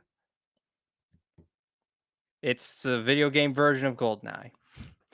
Much better than the actual movie. It's a standard James Bond film, in my opinion. But this has longevity. Longevity. Longevity. Yeah. Longevity. It stays. I can tell you've only ever read that word. And I swear I've said it before. I just can't speak the moment a microphone is in front of me. So you're saying it has longevity? Yes. It's something that we can still pick up and play today. Yeah, I feel like your opinion is the opinion of a person who was either very young when the GoldenEye movie came out or born after the GoldenEye movie came out. And I think it's the second one. It was. Yeah. But Timothy Dalton being cast as and portraying James Bond in one of the first James Bond movies that had happened in a couple of decades was kind of a big deal, and it kind of reinvigorated the Bond franchise. I mean, I don't think we would have the modern, like, Daniel Craig Bond films had GoldenEye not happened and been such a success. So to hear you say, like, because to have been alive during the hype and the release and how blown away people were by GoldenEye, and the fact that it was so well received that they made a video game out of it that was also incredibly well received, and then hear you just go like, it's kind of just a normal Bond movie. It's like, ouch. I mean, don't get me wrong. I love Sean Bean. He's fantastic. Yeah. You know, the fact that he doesn't die immediately and turns out to be the twist villain was great. Yeah. But I don't know. I'm not affected by the hype and the nostalgia. That's what I'm saying. Like, it just, like, I remember when they were working on it, it was like, there's a new James Bond movie coming out, and it was like really exciting because, like, I think prior to that it had been maybe a decade since a James Bond movie had come out, and the last one was not well received. It wasn't good at all, and there was kind of a lot of hype, and it modernized it. The GoldenEye James Bond is closer to like the Michael Keaton Batman than the previous James Bonds were. And then it's kind of interesting that we have this progression, because then when you get to the Daniel Craig James Bond movies, he's more like Jason Bourne. So you have like this evolution of like tactical espionage kind of action heroes in the movie industry, and then see James Bond, a much older character, follow those trends a few years later. So it was Pierce's Bond. Thank you. Timothy Dalton was the previous Bond, and then Pierce Brosnan was the Bond after that. Thank you for the correction, Billy. I appreciate that. But yeah, GoldenEye like was just fucking fire when it released. It was an incredible movie, like super fun, enjoyable, actiony, a little less stuffy than our previous James Bonds. It was an enjoyable action film that launched this. Like, I don't even know how many films that Pierce Brosnan did. I think there was like 4 after that, or 4 total that he did. But his run as Bond was like great, and then kind of tapered off. But yeah, it was it kind of changed the Bond character and made it more exciting for people who, you know, only knew like the older, like Sean Connery kind of James Bond. So it's just interesting to have heard that come out of your mouth, and having lived through the hype that was GoldenEye when it released, and then like, I don't know, man, I'm just like, GoldenEye is one of the greatest James Bond movies ever made, and it was incredible. And then you're like, it's kind of a basic James Bond film. It's like, wow, that's I feel my age on that one. That hurt. It hit me. Anyway, what else we got? Anyway, in chat, Fox Pixar Media's number 1 is Danger Mouse 2015.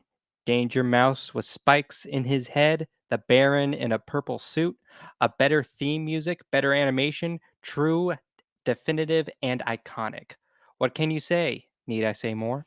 No, I think that put it pretty succinctly. So thank you. Ben Stewart's number 1 is The Last of Us. Shut up, it's so good.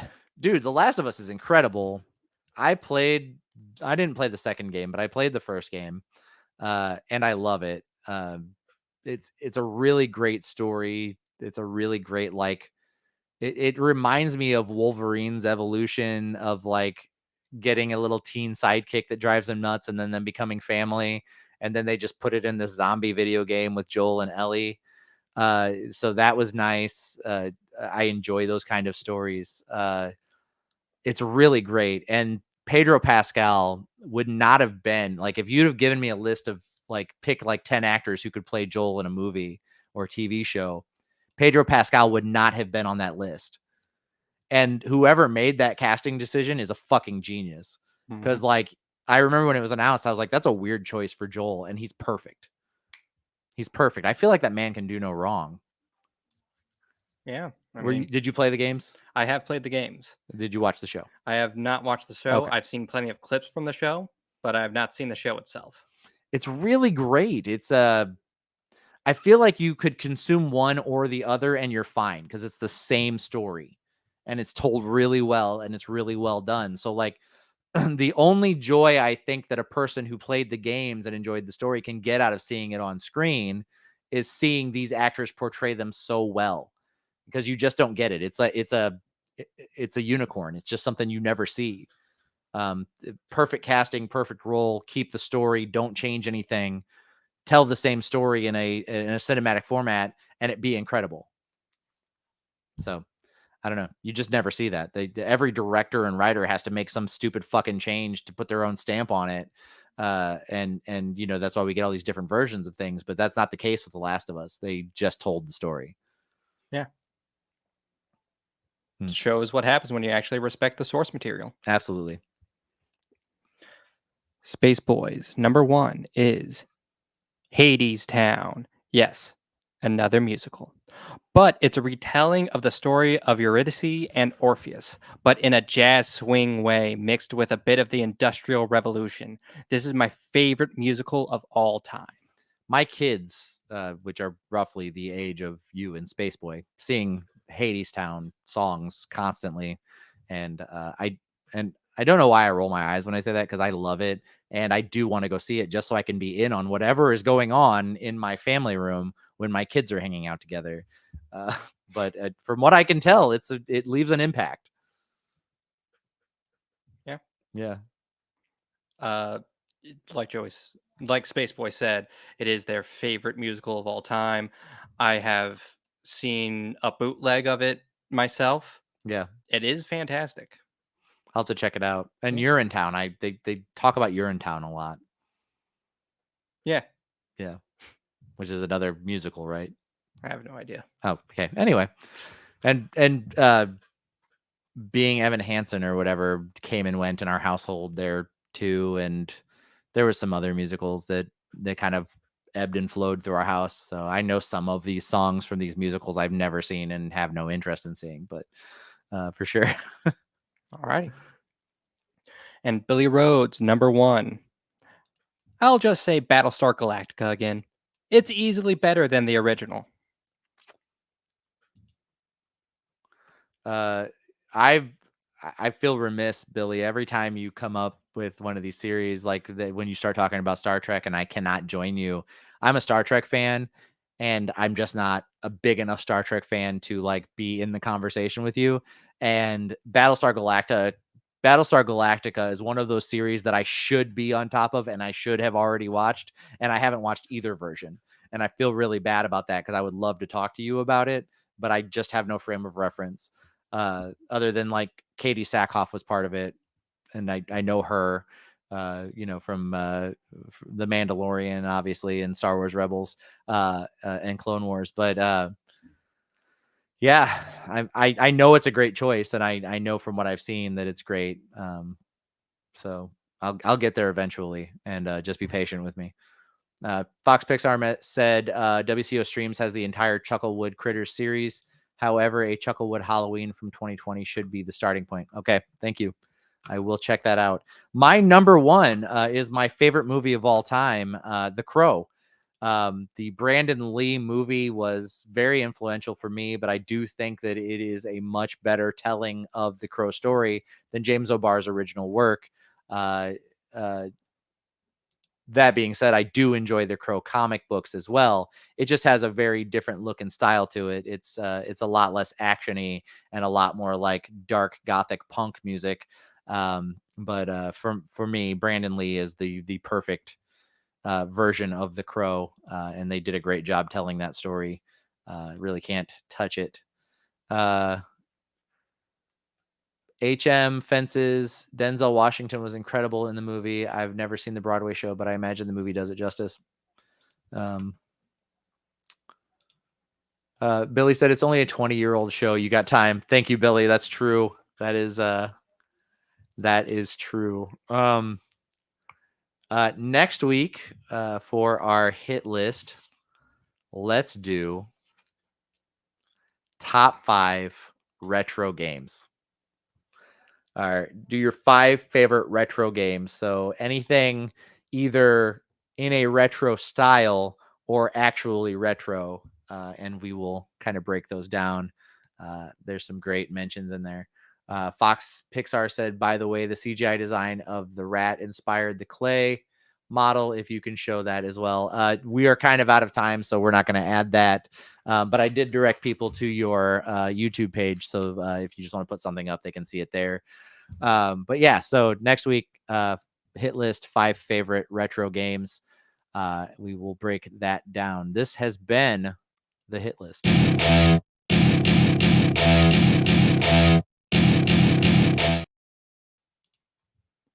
Ben said 20 years. That's it. Danny had 80 years of Hot Tub Time Machine or whatever that Who Doctor show is. I've only watched New Who. I want to break into all of the old Who. I just have not had time. But yeah, I've only watched from Chris Eccleston forward of Doctor Who, and then read a shit ton of internet articles and Reddits and information that's like, where's this connect? What's this piece come from? And who's this character that I've never heard of? Like, because especially modern Who, they take a character that was randomly referenced in one episode 30 years ago and bring them back as a main villain, like they did with the Toymaker and Neil Patrick Harris coming back as the villain for the anniversary special that just happened with David Tennant and Ncuti Gatwa. But yeah, dude, it's but I do love things with expanded lore. And I do love feeling like a crazy historian, like leafing through pages of things, trying to find like the littlest reference to understand where this piece comes from. I love stuff like that. So like, yeah, the old Who and new Who connections, all of the mythos surrounding like Elden Ring or Demon Souls or Bloodborne, or certainly the Cosmere Brandon Sanderson does a great job of giving you this huge expanded world and not all of the answers. So we're all piecing things together as we go. Comics have primed you for that. Yes, comic books have definitely primed me for that. Ben said I've only seen one episode, and it was the Weeping Angels, and fuck that, dude. I love the Weeping Angels, but yeah, they're probably one of the scariest villains on a live action television series of all time, and that's true of a lot of the Doctor Who villains. The Silents are also terrifying. Power of the Doctor felt like a legacy sequel. I can agree with that. The introduction of John Hurt as the War Doctor in the I think 50th anniversary special with that Matt Smith and Rick Stroh-Snyder. What's up, Uncle Rick? Thanks for dropping in. The David Tennant and Matt Smith special where they introduced the War Doctor was incredible. What point are video games retro? I think that's up for you to decide, my guy. I think we just learned with this 007 GoldenEye discourse that what is incredibly epic and old and cool for me is a basic James Bond story for Landon. So I think there's no wrong answer. It's what you consider retro. Yeah. I would consider Frogger retro. I would consider Streets of Rage retro. I would consider Mario Brothers retro. Landon probably considers Super Smash Brothers Melee to be retro. You just never know. He probably thinks the original Fallout game is a retro game, and for me, that's a new game. Danny also did say things that just seem retro. So if there's a modern game that's like done with a retro aesthetic, hey, that also works. Yeah, that is also absolutely true. Anything 16-bit or worse, Ben says, is retro. Oh god, I gotta pick out my Commodore 64 just to do this. I owned a Commodore 64. A friend of the family's mom had it sitting in her house, and she gave it to us. And it would take forever to boot up. And it had one game. It was a Batman game, and I would put it in and start the game. And Batman would swing on a rope. That's how you started the game. He'd swing on a rope, and he'd get to the end of the rope, and the game would lock up. And that's as far as I ever got in any Commodore 64 game. You know what? You and I'm not gonna say hundreds, dozens of other people that tried to do Commodore 64 games. Yeah. I don't know what happened to it. I'm assuming it got thrown away when we moved from the north of Illinois to Missouri. That my parents probably just got rid of it. But yeah, I for many years would like boot up the Commodore 64 and put that game in and be like, maybe it'll work today. Never got past that like opening swinging part. And there were probably ways to fix that and stuff, but I didn't have the internet then, so I couldn't look it up. There's probably videos all about it now. Man, I was living in the Wild West back then. You don't know nothing about that, Landon. But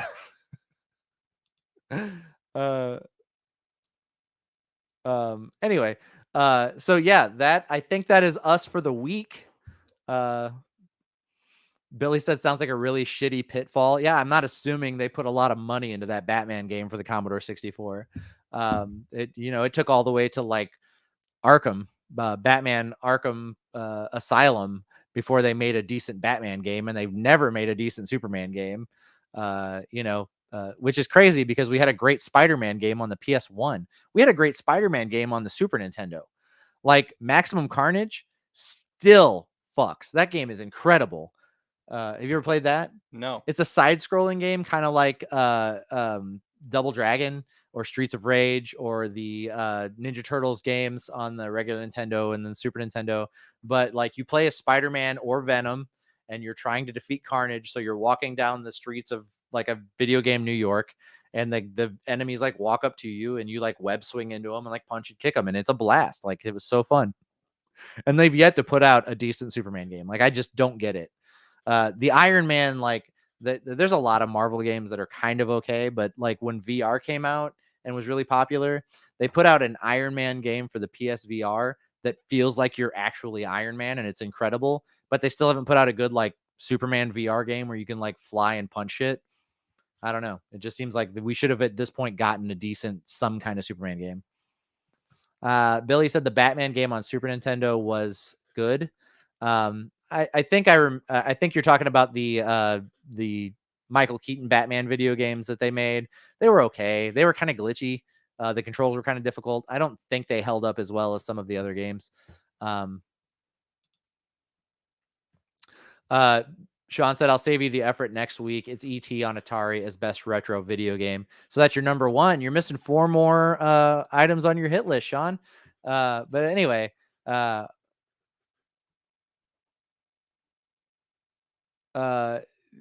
Pixar Media said, wasn't Maximum Carnage that one that AVGN just praised religiously for some reason?